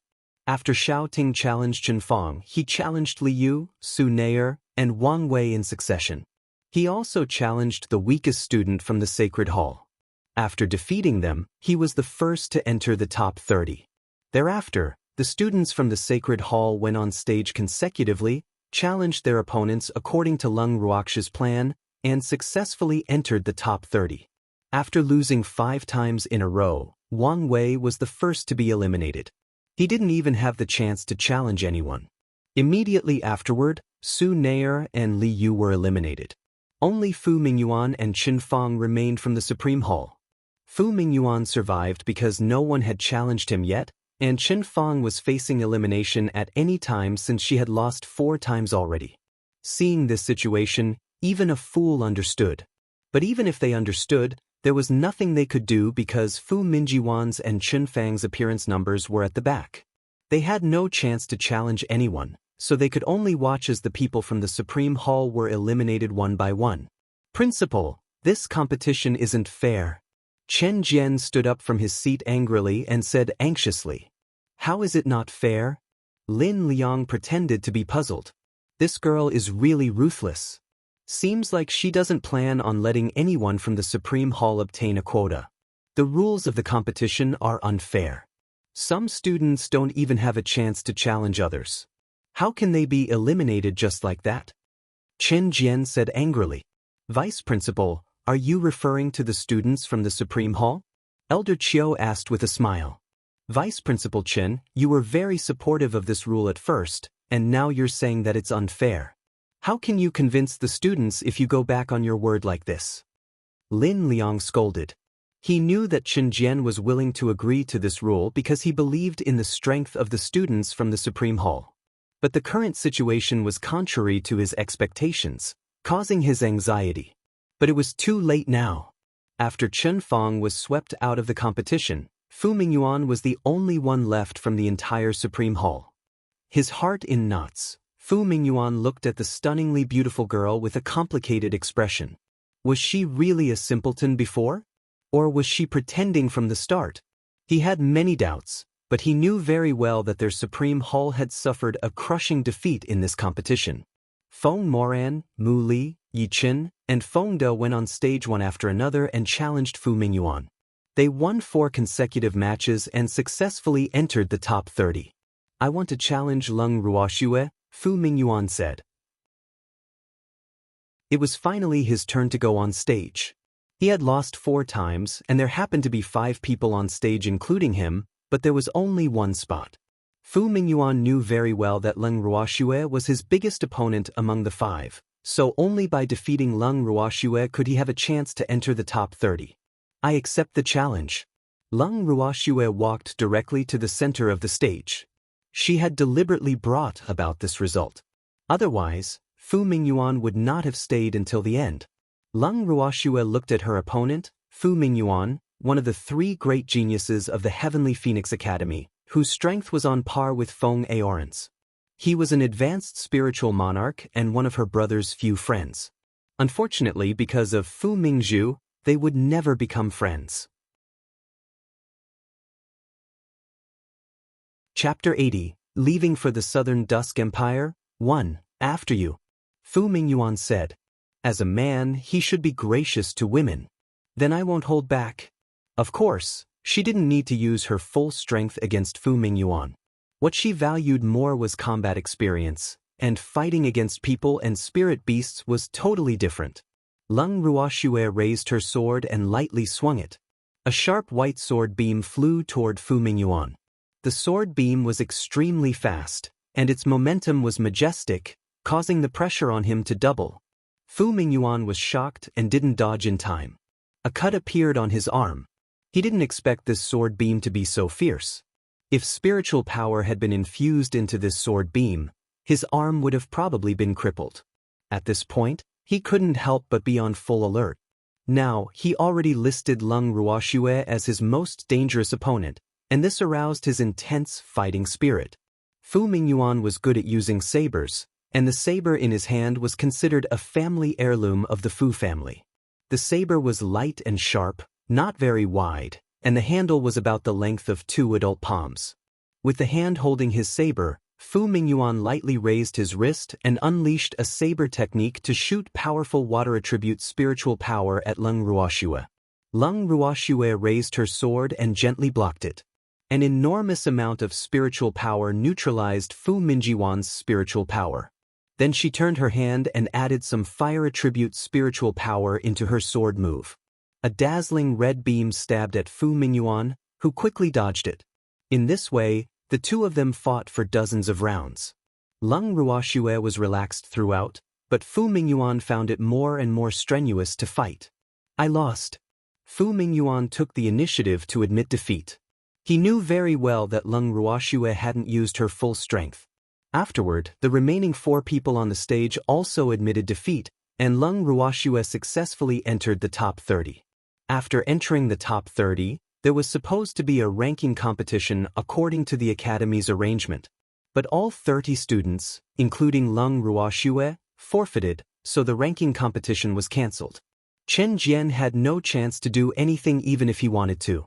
Lin Liang looked at the final result with satisfaction and was elated. This is great. As soon as the selection competition was over, the anxious Lin Liang dragged Leng Ruoxue to the principal's office. Ruoxue, tell Grandpa Lin. How did you train them?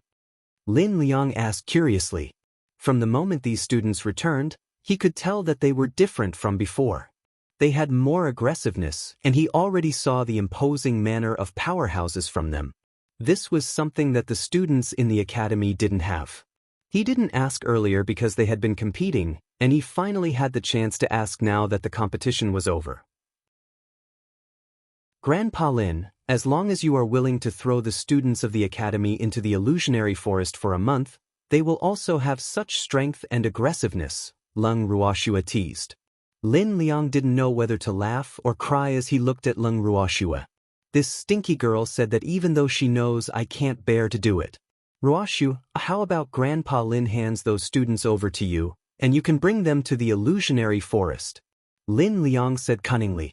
Hee, you will have to be responsible for their safety if you bring them. I don't want to be a nanny.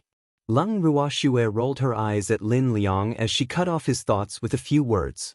Grandpa Lin, I heard that the academy will have a training exercise in a few days? Leng Ruoxue asked. Yes, the academy arranges a lot of training exercises at this time every year, Lin Liang explained. The people on the list should be going, right? Leng Ruoxue asked. This was what she was more concerned about. Moreover, she had been waiting for an opportunity. She also heard from her grandfather that the Fu family had already obtained crystal honey, so Fu Ming's injury should have healed. Ruoxue, Grandpa Lin, I want everyone on the list to participate in this training exercise. Leng Ruoxue said unquestionably. It's time to settle the score with those people. Okay, I will arrange it, Lin Liang said helplessly. While he didn't know how Ruoxue was going to take revenge on those people, he could guess that they were going to be in trouble. After the selection competition, Leng Ruoxue gave the people from the Sacred Hall a 5-day break.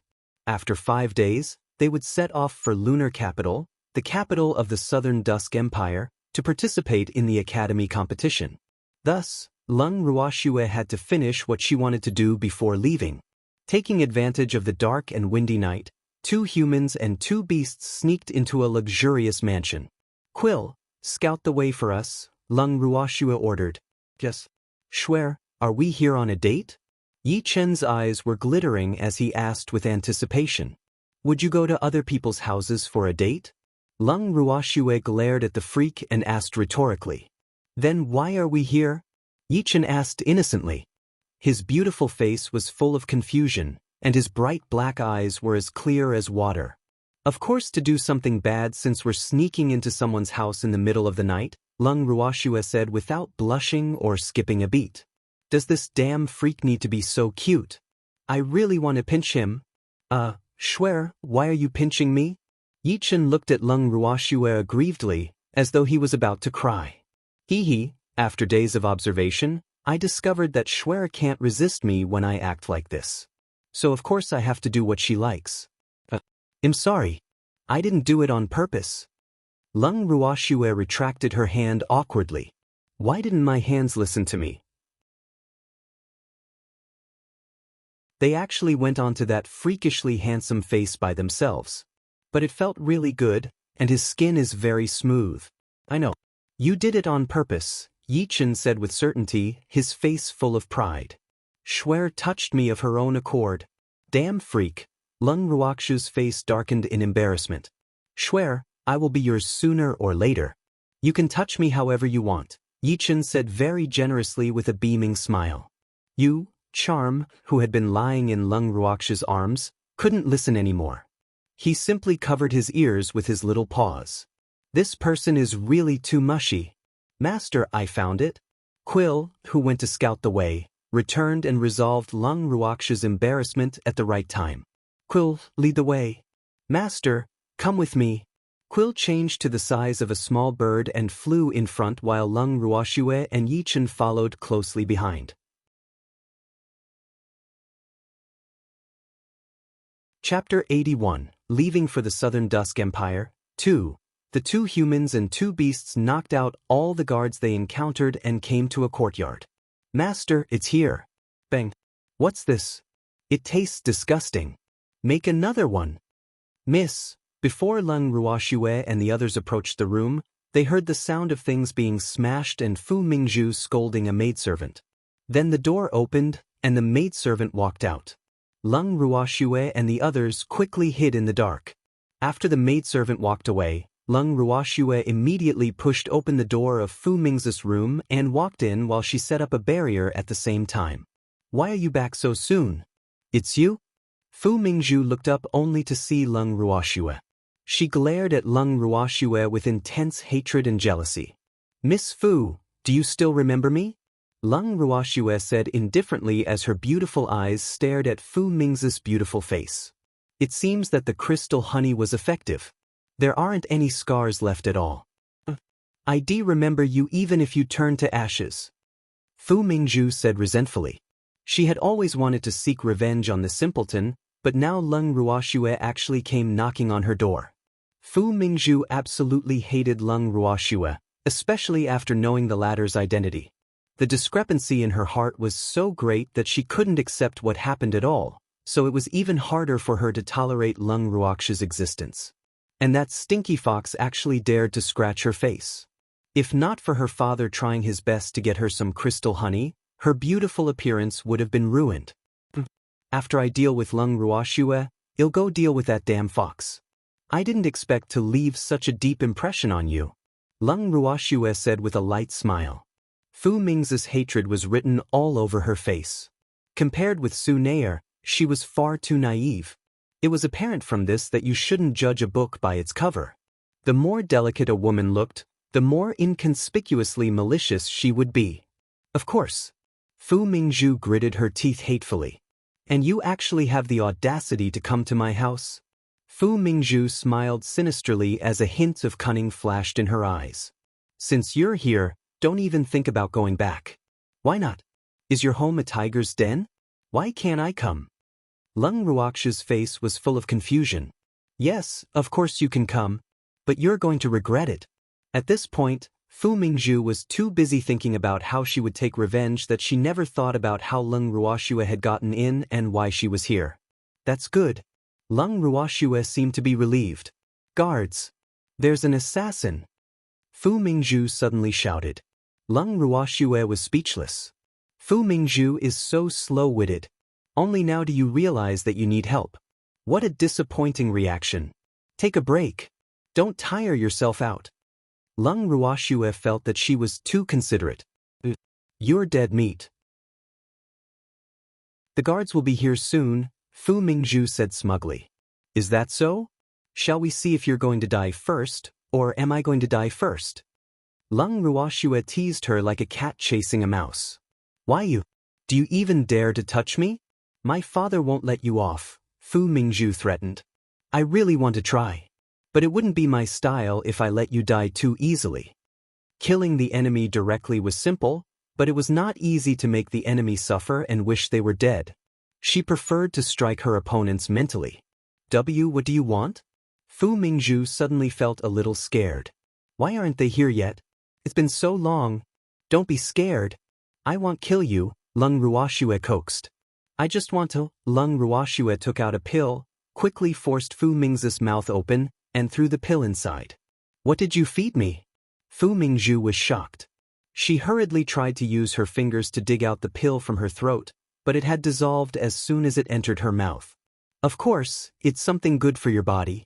She had specially concocted this pill for Fu Mingzhu, and it had taken her a lot of effort to find the pill formula. Really? Although Fu Mingzhu had doubts, her glare gradually died down. Yes, of course, Lung Ruoxue promised. The academy has a training exercise tomorrow. Go early and don't be late, Lung Ruoxue reminded. Okay, I'll be there early, Fu Mingzhu answered obediently as her eyes became gentler and gentler. Good. Go to bed now, Lung Ruoxue reminded her. Okay, I'll sleep now. Fu Mingzhu lay directly on her bed. Seems like the pill is effective. Lung Ruoxue pondered and left the room. Shuer, are you done?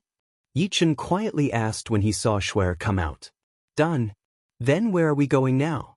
Let's go home and sleep. Aren't you going to take a tour of the Prime Minister's mansion? Okay, let's take a look. With that, the two humans and two beasts began to tour the Prime Minister's mansion like it were their own backyard. A Prime Minister is actually so rich. Look at the furnishings. How much money has he embezzled? Yichen commented as he walked. The 5 great families are probably just like this. I've decided, Lung Ruoxue said after some thought. What have you decided? Yichen looked at Shuer doubtfully. I've decided to seek revenge for the people and rob him. It would be a waste not to rob such a corrupt official. Yes, I like robbing, Yichen said excitedly. Robbing was his most enjoyable pastime. Quill, go and find where the Fu family's treasury is. Quill's eagle eyes were much better than radar, and he could even see farther. Master, come with me, Quill said helplessly. After he advanced to Divine Beast, he had obtained the skill, X-ray vision. But his master only used it to look for things. Master, don't you think it's overkill? Quill led them to an inconspicuous room. Master, this is the treasury. Are you sure? Why does this room look like a servant's room? Quill nodded. He was certain of it. It's locked. An artificer should have refined this lock, and it couldn't be opened without the password. They'll do it. Yichen took out a thin metal wire from who knows where and poked it into the lock a few times. With a pop, the lock opened. Chapter 82, Leaving for the Southern Dusk Empire, 3. This freak actually has this ability. Lung Ruoxue stared at him in astonishment for a few seconds. Shuer, you'll get shy if you keep looking at me like that. Yichen's heart was racing as he reminded her. Let's go in. Lung Ruoxue looked away awkwardly. After entering, they discovered that even though the outside of the treasury was inconspicuous, it was a whole different world inside. It seemed that this Prime Minister Fu was quite good at hiding things. There were 3 rooms in the treasury. Lung Ruoxue, Yichen, and Charm split up, and each of them was responsible for looting one room. After looting everything, they quickly left the treasury. Shuer, Prime Minister Fu's study should be in front, right? Yichen guessed that they were already in the main courtyard. Probably. The main courtyard isn't guarded? Yichen was surprised. Not in the open, but in the dark. Quill and Charm already knocked them out, Lung Ruoxue explained. Oh. In the study, Prime Minister Fu said to a man in black gloomily, Sir, no one in the Supreme Hall made it to the top 30 through the Heavenly Phoenix Academy's selection competition. This has completely messed up our plan. It's okay.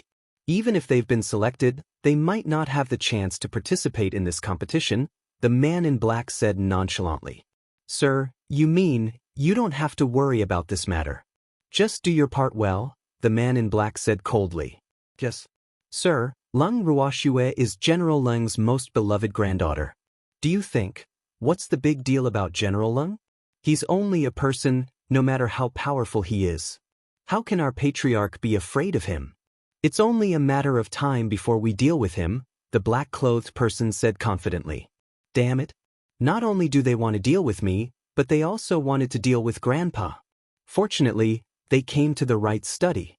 Otherwise, she wouldn't have known that people were scheming against her and her family.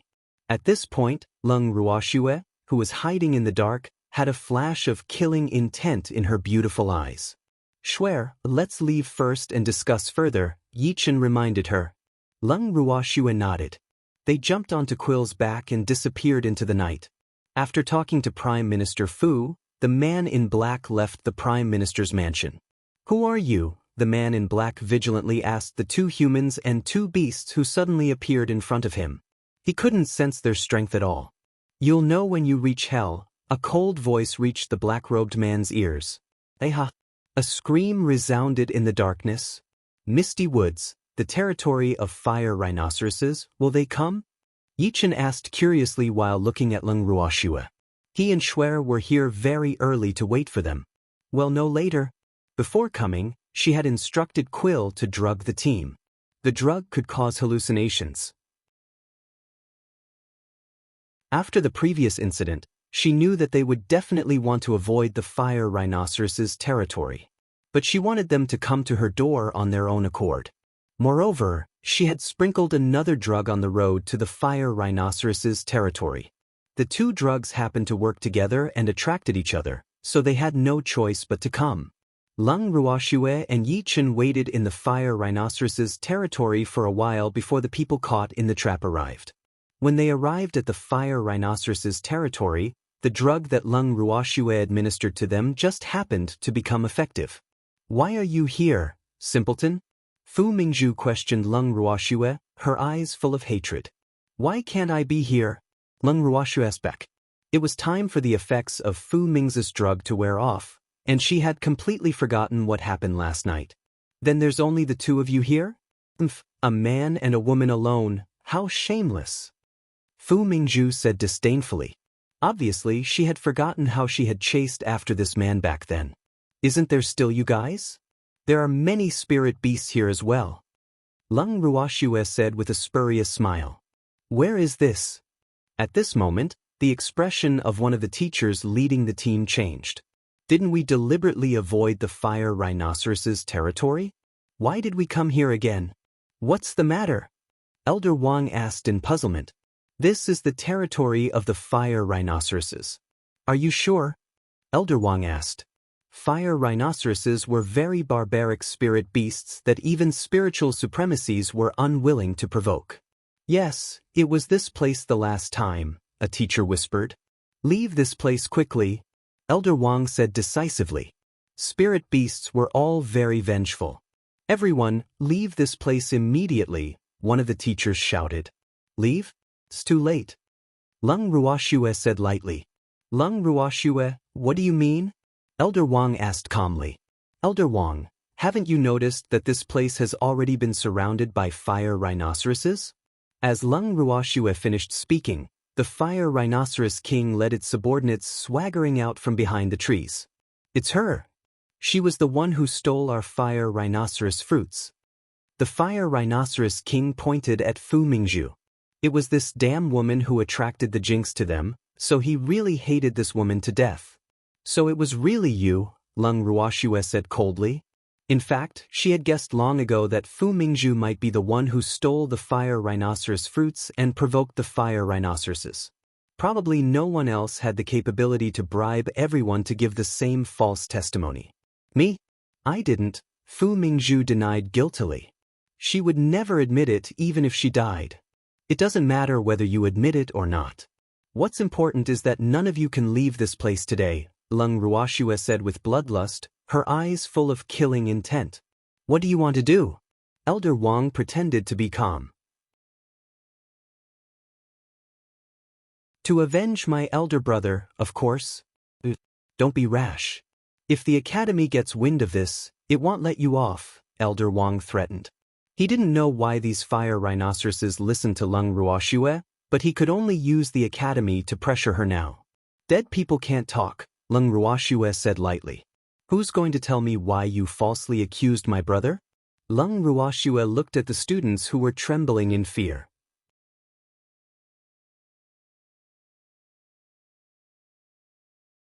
"Take them with you," Lung Qingtian said worriedly as he handed his granddaughter a ring.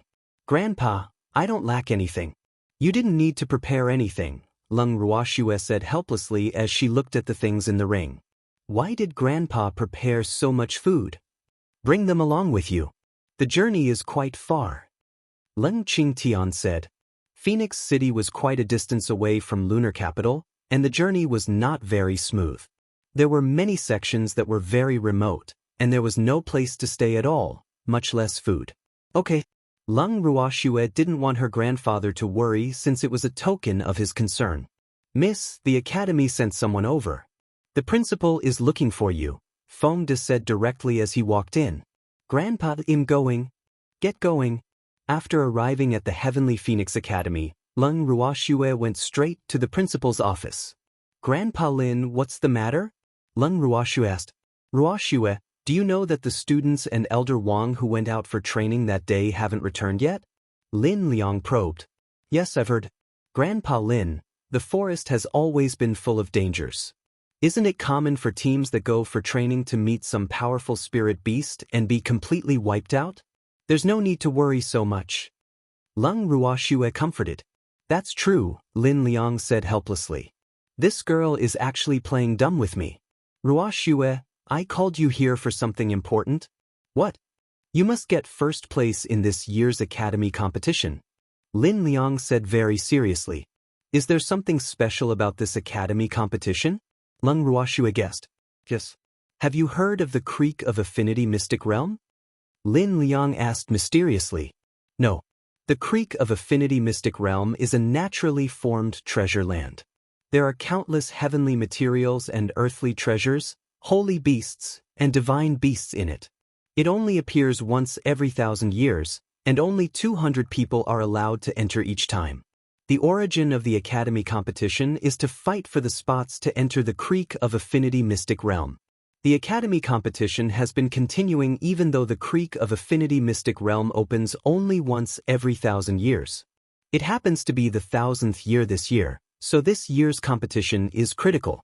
You can obtain 50 spots to enter the Creek of Affinity Mystic Realm if you obtain first place, Lin Liang explained. 50 spots?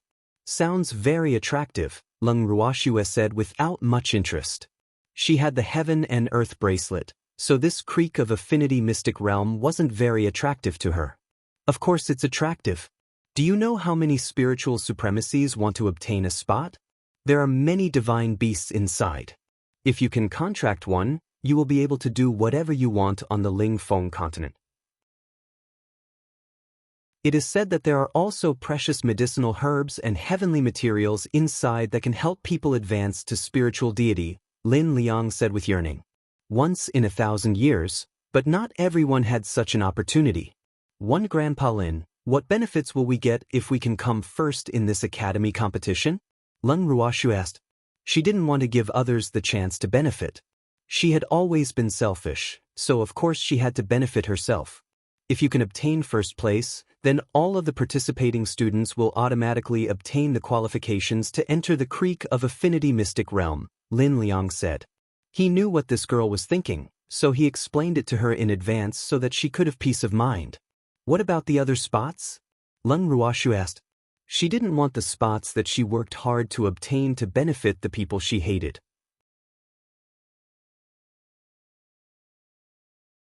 Chapter 84. Leaving for the Southern Dusk Empire, 5. The Academy will distribute the other spots, Lin Liang said honestly. This was the tradition of the major academies. I want 10 of the remaining spots. The rest can be given to the academy, Lung Ruoxue said. She had to state her conditions first so that there would not be any disputes later. Okay, I agree, Lin Liang said helplessly. He knew that she would definitely not try her best if he didn't agree. This girl was not Ruhan. She had no sense of belonging to the academy. I will arrange for Elder Chiu to accompany you this time. Thank you, Grandpa Lin. She quite liked Elder Chiu. After talking with Grandpa Lin, Lung Ruoxue returned to the general's mansion without delay. Shuer, what did old man Lin want you for? Lung Qingtian asked hurriedly when he saw his granddaughter return. Nothing. Grandpa, have you heard of the Creek of Affinity Mystic Realm? Lung Ruoxue asked. Creek of Affinity Mystic Realm? Is that mystic realm is about to appear again? Lung Qingtian said with a face full of shock. Practically all powerhouses like them knew the legend of the Creek of Affinity mystic realm. But very few could wait until then. Moreover, the spots to enter the mystic realm had always been in the hands of the major academies, and it was impossible for outsiders to obtain them. Yes. Grandpa Lin told me to get first place at all costs because first will obtain 50 spots to enter the Creek of Affinity mystic realm, Lung Ruoxue explained. Want the competition this time be very intense then? Swear, you have to be careful. The Lunar Shadow Academy is capable of all sorts of despicable things. The venue for the competition this time is at the Lunar Shadow Academy. I'm sure they will do everything to win, Lung Qingtian said worriedly. Grandpa, don't worry. I'll be careful, Lung Ruoxue comforted. Grandpa, I'm leaving tomorrow. I'm going to see Big Brother. Go on. When Lung Ruoxue arrived at the Cold Tea Pavilion, she happened to see her brother packing. Big Brother, what are you doing?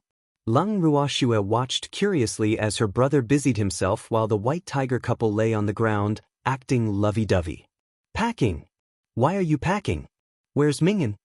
We will be leaving Phoenix City tomorrow. Of course, we have to pack, Lung Ruhen said matter-of-factly. Big Brother, don't tell me you want to go to Lunar Capital with me? Yes, I want to go with you. I won't feel at ease if you go alone, Lung Ruhen said. He knew that Shuer had the Heaven and Earth bracelet, so he wanted to go with her. Did you tell Grandpa? Lung Ruoxue asked. Grandpa probably won't agree. Not yet. Don't worry. Grandpa will definitely let me go.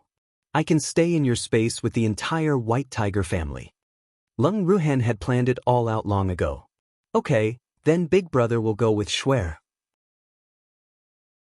Lung Ruoxue said helplessly. She knew that she couldn't stop her brother, but she could still ensure his safety. Okay. He felt relieved after he got past Shuer. Big Brother, I won't disturb you packing. Then Lung Ruoxue returned to her room. Shuer, since Ruhan is going to Lunar Capital with you, Grandpa thought about it and decided to go with you too, Lung Qingtian said straightforwardly after coming to the listening snow pavilion. Alas, he was worried about his grandson and granddaughter. Lung Ruoxue was at a loss for words. Why is Grandpa joining in the fun too? Let's go together then. Just treat it as a family outing. Mississippi. Lu Tao and Cui Zhu looked at their young miss pitifully after hearing this. Let's go together, Lung Ruoxue said helplessly. On the day of departure, everyone gathered at the entrance of the Heavenly Phoenix Academy early. When Lin Liang saw Lung Qingtian, his eyes almost popped out. Old Lung, what are you doing here? To protect my grandson and granddaughter, of course, Lung Qingtian said proudly. Ruhan was smart enough to think of going with Shuer. Then I want to protect the students of our academy, so can I go too? Lin Liang said with widened eyes. You can't. You're the principal, so you have to stay and oversee the academy, Lung Qingtian said with a smirk. Aren't you still a great general? Lin Liang said angrily through gritted teeth. I've already arranged it. Lung Qingtian smiled. Damn old man, what are you so smug for? Lin Liang roared. Principal, General Leng, many people are watching. Elder Chiu dissuaded somewhat helplessly. How embarrassing. Elder Chiu, please take care of me on the way. Lung Qingtian said very politely. I wouldn't dare. I wouldn't dare. Please take care of me, General Leng. Sweat dripped down Elder Chiu's forehead. The trip would be much safer with such a powerful bodyguard. Miss, we've accepted all the missions, Feng De said as he walked to Lung Ruoxue's side. But, Grandpa, Elder Chiu, let's go. Lung Ruoxue nodded. In this way, a group of more than 30 people left Phoenix City under Lin Liang's resentful gaze. Half a month later, they entered a small city on the border of the Southern Dusk Empire. Miss, I'm going to the Mercenary Union to submit the missions, Feng De said. His young lady had asked him to go to the Mercenary Union to accept some missions that were along the way before they set off. So every time they arrived at a new city, he would first submit the completed missions and then take on some new missions that they could do on the road. Go. We'll wait for you in this inn. Grandpa, Elder Chiu, let's sit here. Lung Ruoxue found a seat by the window in the dining hall and sat down. The others also found seats and ordered food. Ruoshu, Brother Feng, Brother Yi, Brother Mu, what a coincidence. Ju Ri hurriedly came forward to greet Leng Ruoxue and the others when he saw them. Big Brother Ju. Leng Ruoxue didn't expect to see Ju Ri in such a small place. The others who knew Ju Ri also greeted him. Grandpa, Elder Chiu, he is the young master of the Hurricane Mercenary Group. He was the one who told me the news about Big Brother's injury, Leng Ruoxue explained.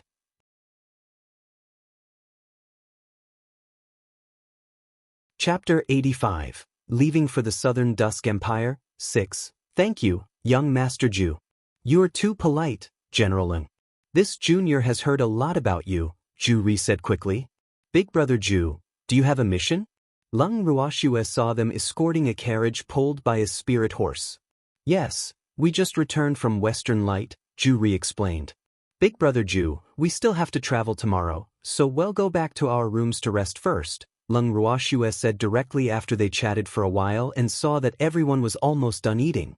Okay, I won't bother you then. Lin Yuan, stay here and wait for Feng De. The others can go back to their rooms to rest. Leng Ruoxue ordered. Yes, Mississippi. After going to her room, Leng Ruoxue was about to rest early when she heard someone knocking on the door. Why are you here? Leng Ruoxue opened the door and saw the freak standing there. Shuer, why did you return to your room so early? I want to continue chatting with Shuer.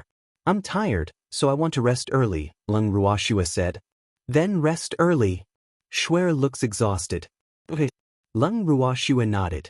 The next day, Leng Ruoxue and the others were preparing to set off just as dawn was breaking. But they unexpectedly encountered Ju Ri outside the inn. Ruoxue, what a coincidence. Are you going to Lunar Capital for the competition? Why don't we go together so that we can take care of each other on the road? Ju Ri said with a smile. Big Brother Ju, we're not going to Lunar Capital for the time being, so it's really not on the way, Leng Ruoxue said indifferently. She wanted to take a different route. Moreover, she had already found out that the person in the carriage was a princess, and she was the most beloved princess of the Emperor of the Southern Dusk Empire. She had always been indifferent to princesses. Besides, it would absolutely be a big burden on the road if there was such a pampered princess with them. Yes, Brother Ju.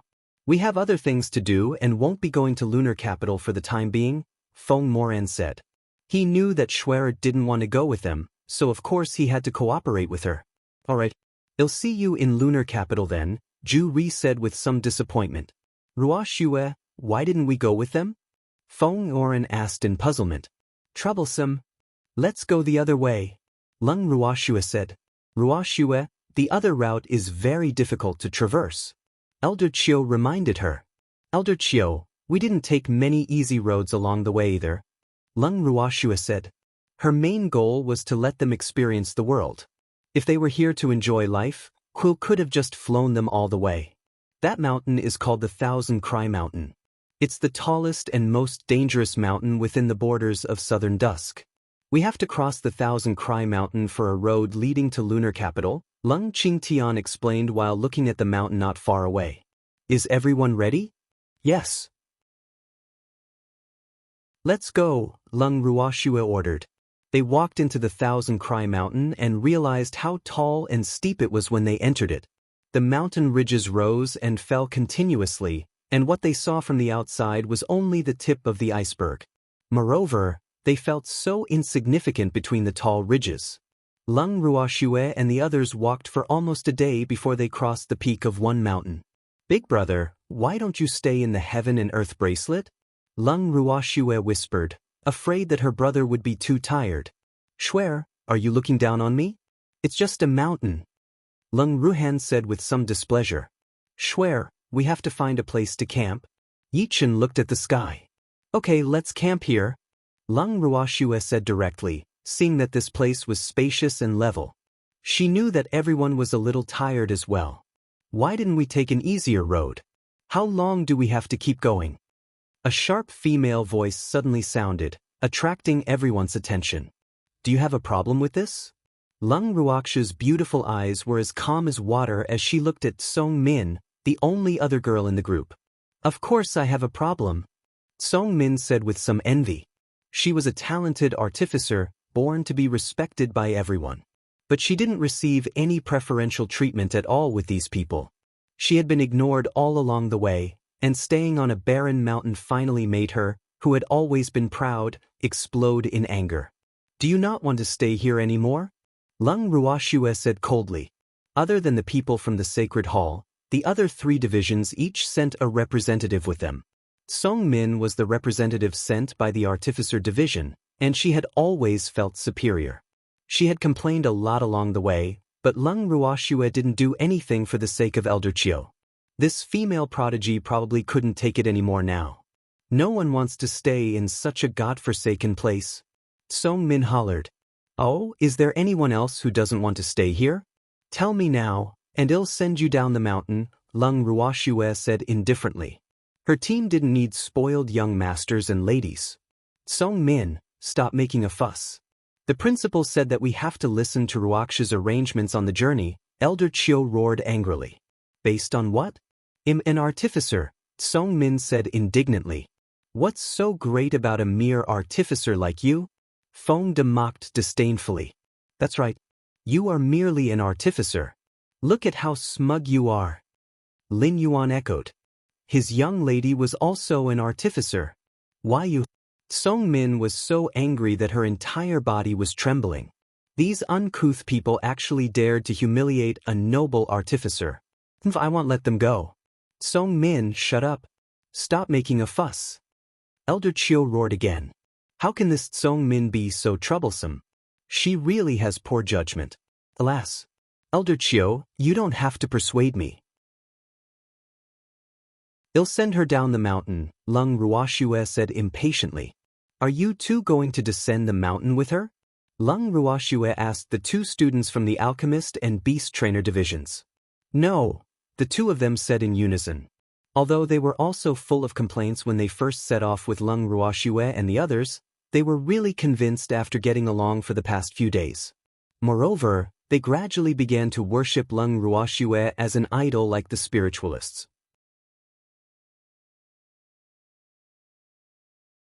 Chapter 86. Another encounter with Ju Ri. 1. Very good. Lung Ruoxue was very satisfied with their answer. Quill, send her to lunar capital. Lung Ruoxue summoned Quill. Yes, master. Quill threw Song Min roughly onto his back and flew toward lunar capital. Miss, don't be angry with that kind of person, Feng De comforted. The young lady was the god in their hearts. How could that kind of woman be so delusional as to compare herself with the young lady? She was really overestimating herself. How am I angry? Lung Ruoxue asked. Miss isn't angry. Feng De quickly corrected himself. Swear, there's a city after crossing this mountain, Lung Qingtian said. As a general of a country, he was very familiar with the topography of the various countries. Although this 1,000-cry mountain wasn't easy to navigate through, dangers also meant opportunities. Grandpa, you and Big Brother should enter the Heaven and Earth bracelet to rest tonight. Lung Ruoxue said thoughtfully. It was very cold on the mountain, so she was worried about her brother's health. There's no need. Grandpa isn't that useless. Lung Qingtian said. It had been much more arduous when he led troops into battle. Feng De, grill this for everyone. Lung Ruoxue took out the meat of the water python that she killed in the misty woods. We have meat to eat only by following Miss. Feng De said happily. They had not eaten python meat for a long time and were missing it. 2 hours later, Quill returned. Big Brother Quill, thanks for the hard work. Come, have some meat. Feng De handed him a piece of grilled meat in an ingratiating manner. Thank you. Quill unceremoniously began munching on the meat after transforming into a small bird. Ruoxue, what level of holy beast is your eagle? He's so fast. Elder Chiu said with envy. It was precisely because he knew that Ruoxue had such an eagle that he was in no hurry to rush along the way. Elder Chiu, Quill isn't a holy beast. Lung Ruoxue caressed Quill's soft feathers. Not a holy beast? Then what is he? He can't be a divine beast. Elder Chiu joked with a smile. Quill is a divine beast, Lung Ruoxue said indifferently. The food in Elder Chiu's hand fell to the ground. His eyes widened as he circled around Quill in disbelief, and there seemed to be suspicious liquid dripping from the corner of his mouth. He's actually a divine beast, Elder Chiu murmured to himself. His eyes lit up as he stared hard at Quill. No wonder he couldn't tell the level of this eagle. It turned out that this eagle was stronger than him. Whoa! I suddenly feel so inferior. Old Chiu, my condolences. Lung Qingtian comforted him. Luck was not something to be envious about. While everyone was eating and chatting, a rustling sound came from the distance. What's that sound? Yichen asked cautiously. Master, it's fire ants. Charm listened carefully. What? Fire ants? How can there be fire ants here? Everyone was puzzled, but no one was afraid. This was all thanks to Lung Ruoxue tormenting them during this period. Beloved master, fire ants are so annoying. Darling's face was full of disgust. Both humans and spirit beasts hated fire ants. Fire ants were also a type of spirit beasts, but they were very troublesome and destructive. The best way to deal with a group of fire ants was to run for your lives as soon as possible, or you would become food for the fire ants once they entangled you. An entire fire ant colony was led by a fire ant king, and the fire ants in the colony were only at elementary and intermediate spirit beasts except for the fire ant king. They had yet to develop intelligence and only knew how to eat, and anything could become their food. Do any of you want a contract with the fire ant king? Lung Ruoxue asked everyone while caressing Darling's soft fur comfortably. Everyone was flabbergasted. Miss, who would want to contract such a disgusting thing? Lin Yuan was so disgusted that his hair stood on end. You have to think carefully. Contracting a fire ant king is equivalent to owning a fire ant army. Lung Ruoxue reminded them out of goodwill. See, can I contract it? Whispered Lu Yen, the student of the alchemist division. Although he was an alchemist, his level as a spiritualist was very low. His ability to protect himself would improve dramatically with a fire ant colony. Sure. Lung Ruoxue looked at the delicate and pretty Lu Yen and had a good impression of the student. As they were discussing, a dense swarm of fire ants had already surrounded them. Crack, crack. Lung Ruoxue's scalp was tingling as she looked at the red ants that were half the height of a human and had pincers raised high with sharp fangs. No wonder even level 9 holy beasts are unwilling to provoke these guys. They are indeed annoying. But where is the fire ant king? All of you, step back, Lung Ruoxue reminded. Get onto my back, Quill said as he suddenly enlarged in the air. Everyone climbed onto Quill's back to prevent Lung Ruoxue from being distracted. Schwer, you have to be careful. Lung Ruhan shouted worriedly. Schwer, Grandpa will help you. Lung Qingtian stood beside his granddaughter. How could he let his precious granddaughter fight alone? And me? Yichen stood on Lung Ruoxue's other side. You'll take on the fire ant king when it comes out. Lung Ruoxue said to Yichen. All right, leave that big ant to me. Grandpa, let's begin. But these old bones of mine haven't exercised for a long time, Lung Qingtian said as he rubbed his palms together. Lung Ruoxue rushed into the ant colony with her sharp sword in hand. She used the meteor sword technique's blazing tree silver flower, and countless sparks shot toward the fire ant colony like stars. A third of the fire ants instantly died, and countless were injured. Lung Qingtian didn't want to be outdone. He unleashed his most powerful fire element heavenly spiritual skill, Blazing Flame Blaze Era. A sky full of flames charged at the fire ant colony, and another third of them instantly died. Amazing! The people standing on Quill's back stared at the one-sided battle with their mouths agape. This was the first time many people saw Lung Ruoxue fight apart from the earlier selection competition. With the addition of the heroic, invincible, and famous General Lung, it was conceivable how shocking this battle led by the grandfather and granddaughter combination was to them.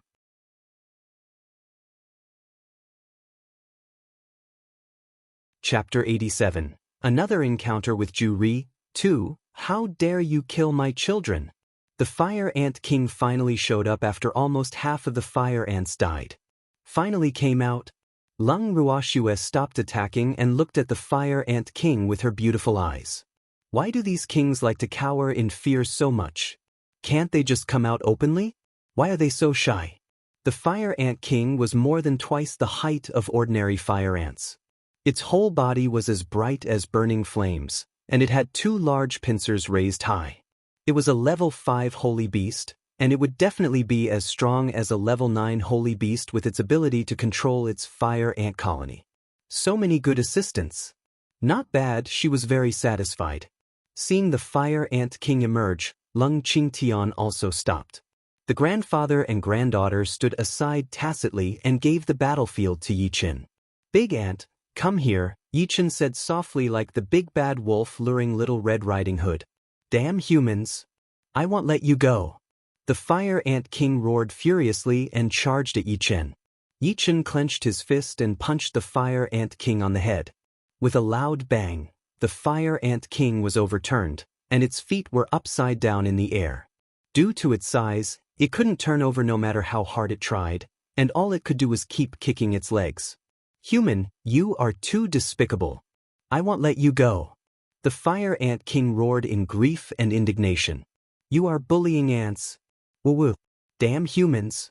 Is this possible? Cold sweat dripped down everyone's forehead. Lung Ruoxue glanced at the fire ant colony, which were so scared that they wanted to burrow into the ground. She walked to the fire ant king and knocked his fiery red body. Not bad, pretty sturdy. Lung Ruoxue praised. Fire ant king, shall we discuss something? Lung Ruoxue asked extremely kindly. What? Humans, you are too despicable. The fire ant king roared indignantly. Aren't you the despicable one?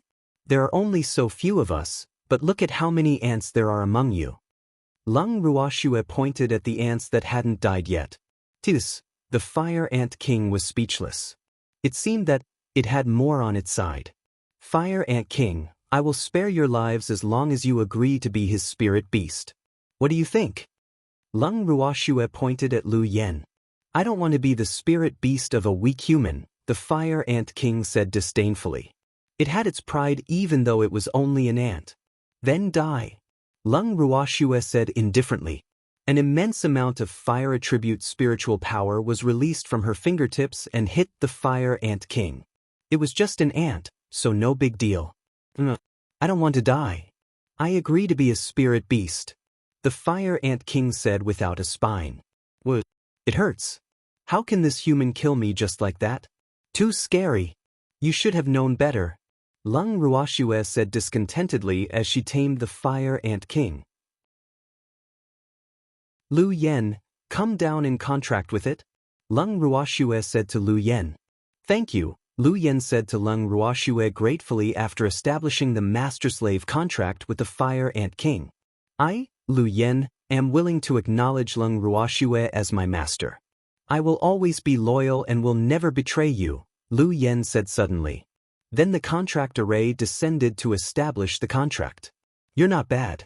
You definitely have a bright future following our young lady. Feng De patted Lu Yan's shoulder. He liked this smart little fellow. You didn't need to do this, Lung Ruoxue said lightly. She only did things according to her mood and never expected to get anything in return. I did it willingly, Lu Yen said. He hadn't spent much time with them, but he liked the atmosphere between them. He didn't know when it started, but he actually had the desire to become one of them. Everyone, rest early. We have to continue hiking tomorrow, Lung Ruoxue said helplessly. Swear, let's not meddle too much in other people's affairs in the future. Otherwise, we'll have to bother with more people in the future, Yichen said with some displeasure. Lu Yen and the other students were the same. All of them wanted to follow Shuer. Even though they weren't a threat to him, he was still very displeased. I'm going to bed. Lung Ruoxue rolled her eyes at him. Jealous men are unreasonable. 5 days later, Lung Ruoxue and the others emerged from the Thousand Cry Mountain without any mishap. Everyone had a fruitful harvest, and their faces were full of happy smiles. Few dared to come to this Thousand Cry Mountain because of its reputation, so Lung Ruoxue had gathered a lot of herbs and edible mountain treasures in this mountain. The others also had their own harvests. Shuer, Cloud City is just up ahead. Let's find an inn to freshen up. Leng Qingtian said.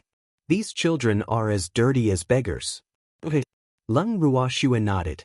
After entering Cloud City, they found an inn and stayed for only one night before setting off the next day. After leaving Cloud City, they walked for almost 2 days and arrived at Dark Mountain Town, the nearest town to Lunar Capital. Leng Ruoxue and the others found a random inn, settled in, and went to the restaurant downstairs to eat. Ruoxue, after we pass this Dark Mountain Town, we will reach Lunar Capital, Elder Chiu said. This was the first time he had traveled for so long to participate in the academy competition. Elder Chiu, how many days until the academy competition? Leng Ruoxue asked. There are still 5 days. We will probably reach Lunar Capital in 2 days, Elder Chiu said. Ruoxue. Leng Ruoxue suddenly heard someone calling her name. She turned her head and saw Ju Ri standing not far away, waving at her. Big Brother Ju, did you accept a new mission? Leng Ruoxue asked doubtfully. We haven't even reached Lunar Capital yet. Ju Ri said helplessly. The princess they were protecting was really troublesome. Big Brother Ju, don't you have flying spirit beasts? Why are you using carriages? Leng Ruoxue was a little puzzled.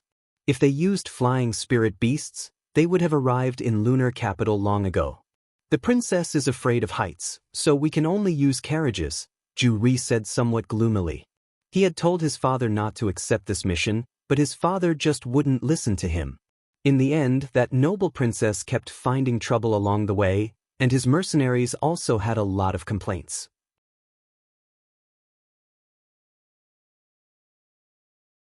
Chapter 88. Another encounter with Ju Ri. 3. Big Brother Ju, we're going back to our rooms to rest. We still have to travel tomorrow. Leng Ruoxue looked at Ju Ri sympathetically. Elder Chiu, let's go upstairs. Okay. Elder Chiu looked at Ju Ri with some resentment. Why did we meet them again? So annoying. Early the next morning, Leng Ruoxue and the others set off. Schwer, let's go quickly, Feng Moran said while on the road. Why are there so few people in Dark Mountain Town? Big Brother, are you tired? Leng Ruoxue looked at her brother with some heartache. Her brother didn't have any spiritual power, so it was very tiring to walk so far, but he refused to take a carriage. Silly girl, I'm fine. Schwer's concern made Leng Ruhan happy. Let's camp here tonight, Yichen suggested after walking for nearly a day and seeing that it was getting late. Okay. Everyone quickly set up their tents, finished their meal, and left some guards before going to sleep. What's going on? Leng Ruoxue walked out of her tent in the middle of the night when she heard some commotion. It's Ju Ri and his people. It's okay. Schwer, go back to sleep, Yichen said thoughtfully, but his eyes were shooting daggers at Ju Ri and the others. What's the matter? Leng Qingtian walked out of his tent. I'm really sorry for causing you trouble, Ju Ri said embarrassedly. He had been tormented badly by this willful princess all along the way. Big Brother Ju, why did you wake us up in the middle of the night? Leng Ruoxue asked in a displeased tone. Ruoxue, I'm so sorry for causing you trouble. Ju Ri helplessly told them what had happened. They had been staying happily in the inn, but for some reason, the princess insisted on traveling in the middle of the night. She wanted to set up camp on the way, but she actually wanted to set up camp here. How could they have any tents? So he had no choice but to come and borrow some. Big Brother Ju, I'm sorry, but the tents in our hands are just right, and we don't have any extra ones for you. I think you should hurry along, Leng Ruoxue suggested. She had never had a good impression of capricious noble princesses and didn't want to get entangled with this one. Young Master Ju, we didn't prepare too many tents when we came out, but I can give you a tent, Leng Qingtian said politely and glared at his granddaughter.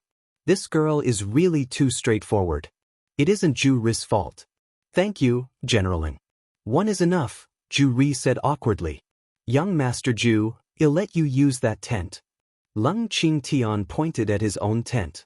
Okay, thank you so much. Ju Ri was embarrassed to stay any longer after thanking them. Lass, why are you so direct? Leng Qingtian asked.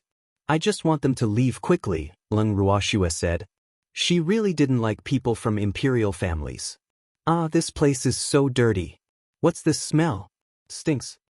An unpleasant female voice sounded from the tent. Grandpa, did you hear that? Lung Ruoxue said clearly. She knew that they shouldn't have meddled in other people's business. How could this pampered princess live in a tent? Grandpa, you don't have to be angry with this kind of woman. Yi Chen quickly comforted General Lung when he saw that he was about to blow up. I'm not angry. I'm going to sleep, Lung Qingtian said. Out of sight, out of mind.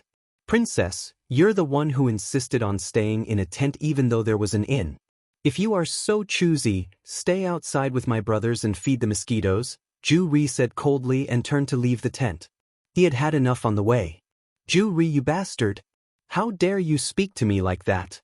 The unruly princess roared angrily. Princess, calm down, calm down. The maidservant quickly comforted her.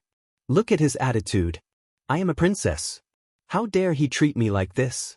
Imperial father even wants me to marry him. Not a chance. The more she thought about it, the angrier she became. Princess, it's getting late. Let's rest. We have to rush tomorrow. We can ask His Majesty to teach him a lesson when we return to the palace if you're really angry, another maidservant suggested. Okay, well, go back and ask Imperial Father to vent my anger for me, the unruly princess said unreasonably. Send this to them. Lung Ruoxue handed Yi Chen a few bottles of wine and then returned to her tent. My Shuer has a sharp tongue but a soft heart. Yi Chen was a little jealous, but he still walked over with the wine bottles. Here, have some to warm yourself up. Yi Chen distributed the wine to the Hurricane mercenary group. Thank you, brother, Ju Ri said gratefully. Because they had left in a hurry, they didn't prepare anything for camping outside. You have to be careful when accepting missions in the future. You can't accept such a client even if they pay you more, Yi Chen said with emotion. Some things can't be helped. Your Blazing Flame mercenary group will also meet such clients in the future, Ju Ri reminded him. That's where you're wrong. Our Blazing Flame mercenary group will not accept such clients. If you want to entrust a request to us, you have to follow our rules, Yi Chen said indifferently. Is that possible? Ju Ri asked with uncertainty. Everything depends on the person. It mainly depends on whether you want to become the one who sets the rules or the one who follows the rules, Yi Chen said. He believed that Ju Ri was smart and would understand what he meant. Join us in our tents, Yi Chen said to the Hurricane mercenary group before leaving. Set the rules, follow the rules, Ju Ri murmured. He was the only one left by the fire. The next morning, Lung Ruoxue emerged from her tent to see Ju Ri sitting alone by an extinguished fire in a daze. Big brother Ju, have you thought it through? Lung Ruoxue said indifferently. She knew that the freak, Yi Chen, had talked to him for a while yesterday. Yes, I have, Ju Ri said. Ruoxue, I'm so sorry for causing you trouble yesterday, Ju Ri said awkwardly.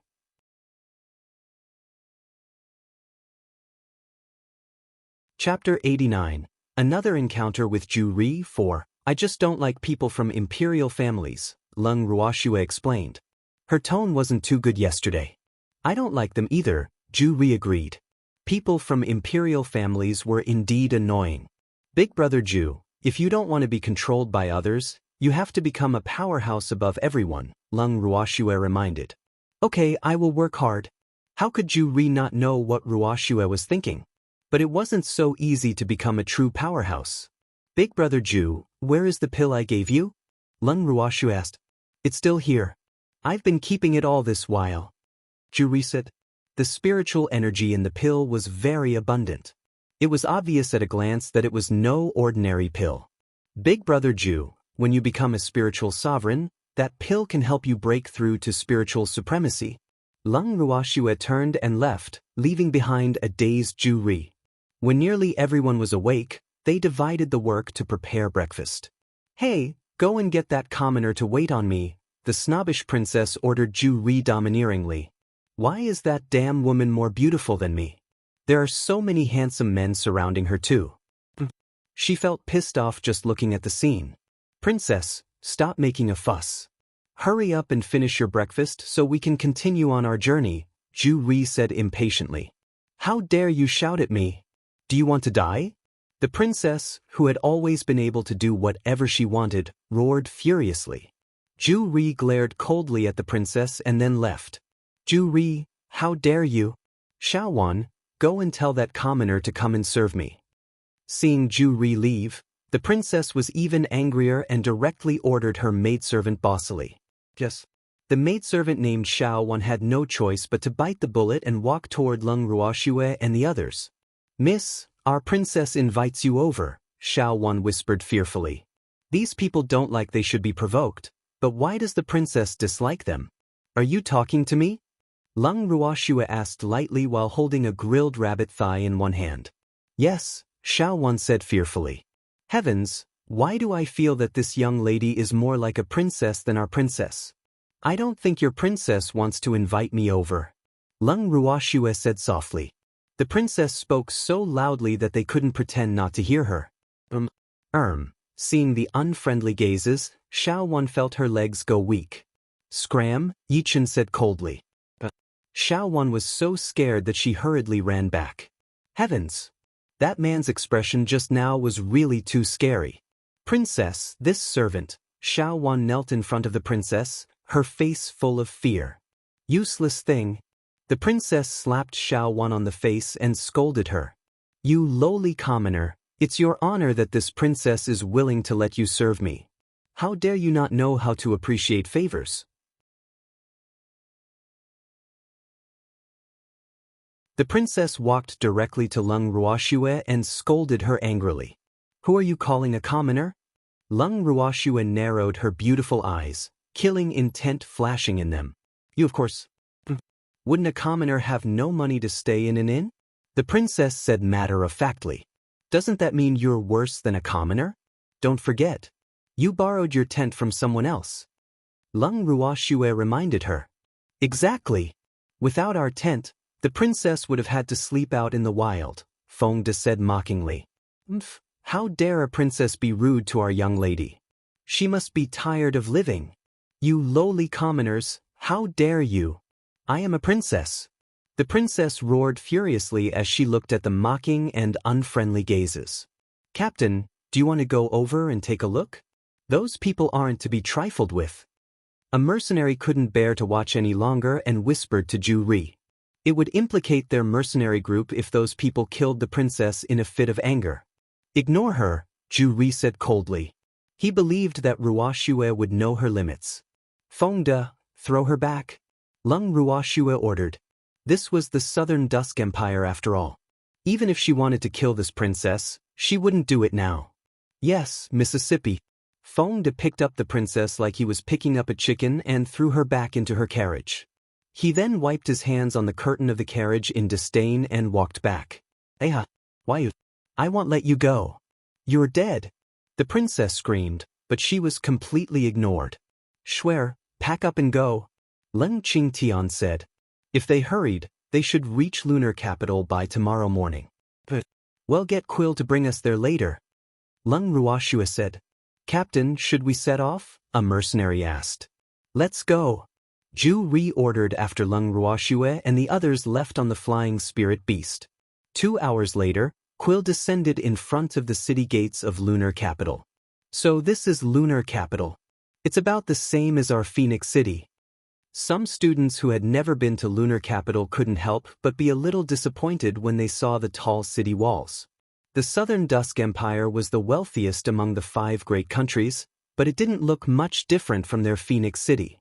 It's called seeing with your own eyes, Leng Qingtian said.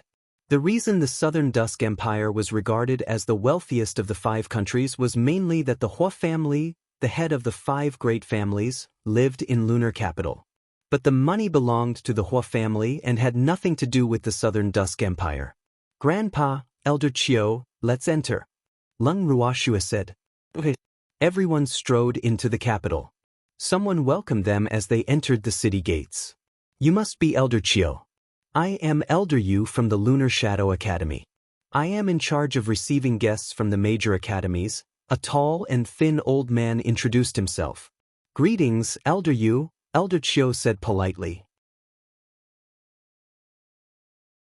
He knew many elders from the Lunar Shadow Academy, but this was the first time he had seen Elder Yu. I have arranged accommodation for the Heavenly Phoenix Academy. Please follow me, Elder Yu said sincerely. Everyone followed Elder Yu for a while and stopped when he suddenly stopped. You're tuning in to the Passion Pages YouTube channel. We're so grateful for your support, and don't forget to subscribe to join us on this incredible journey through captivating stories. Your generosity through donations truly makes a world of difference, as it's the primary source of revenue that allows me to expand and enhance this channel for you. Thank you from the bottom of my heart for being a part of this adventure.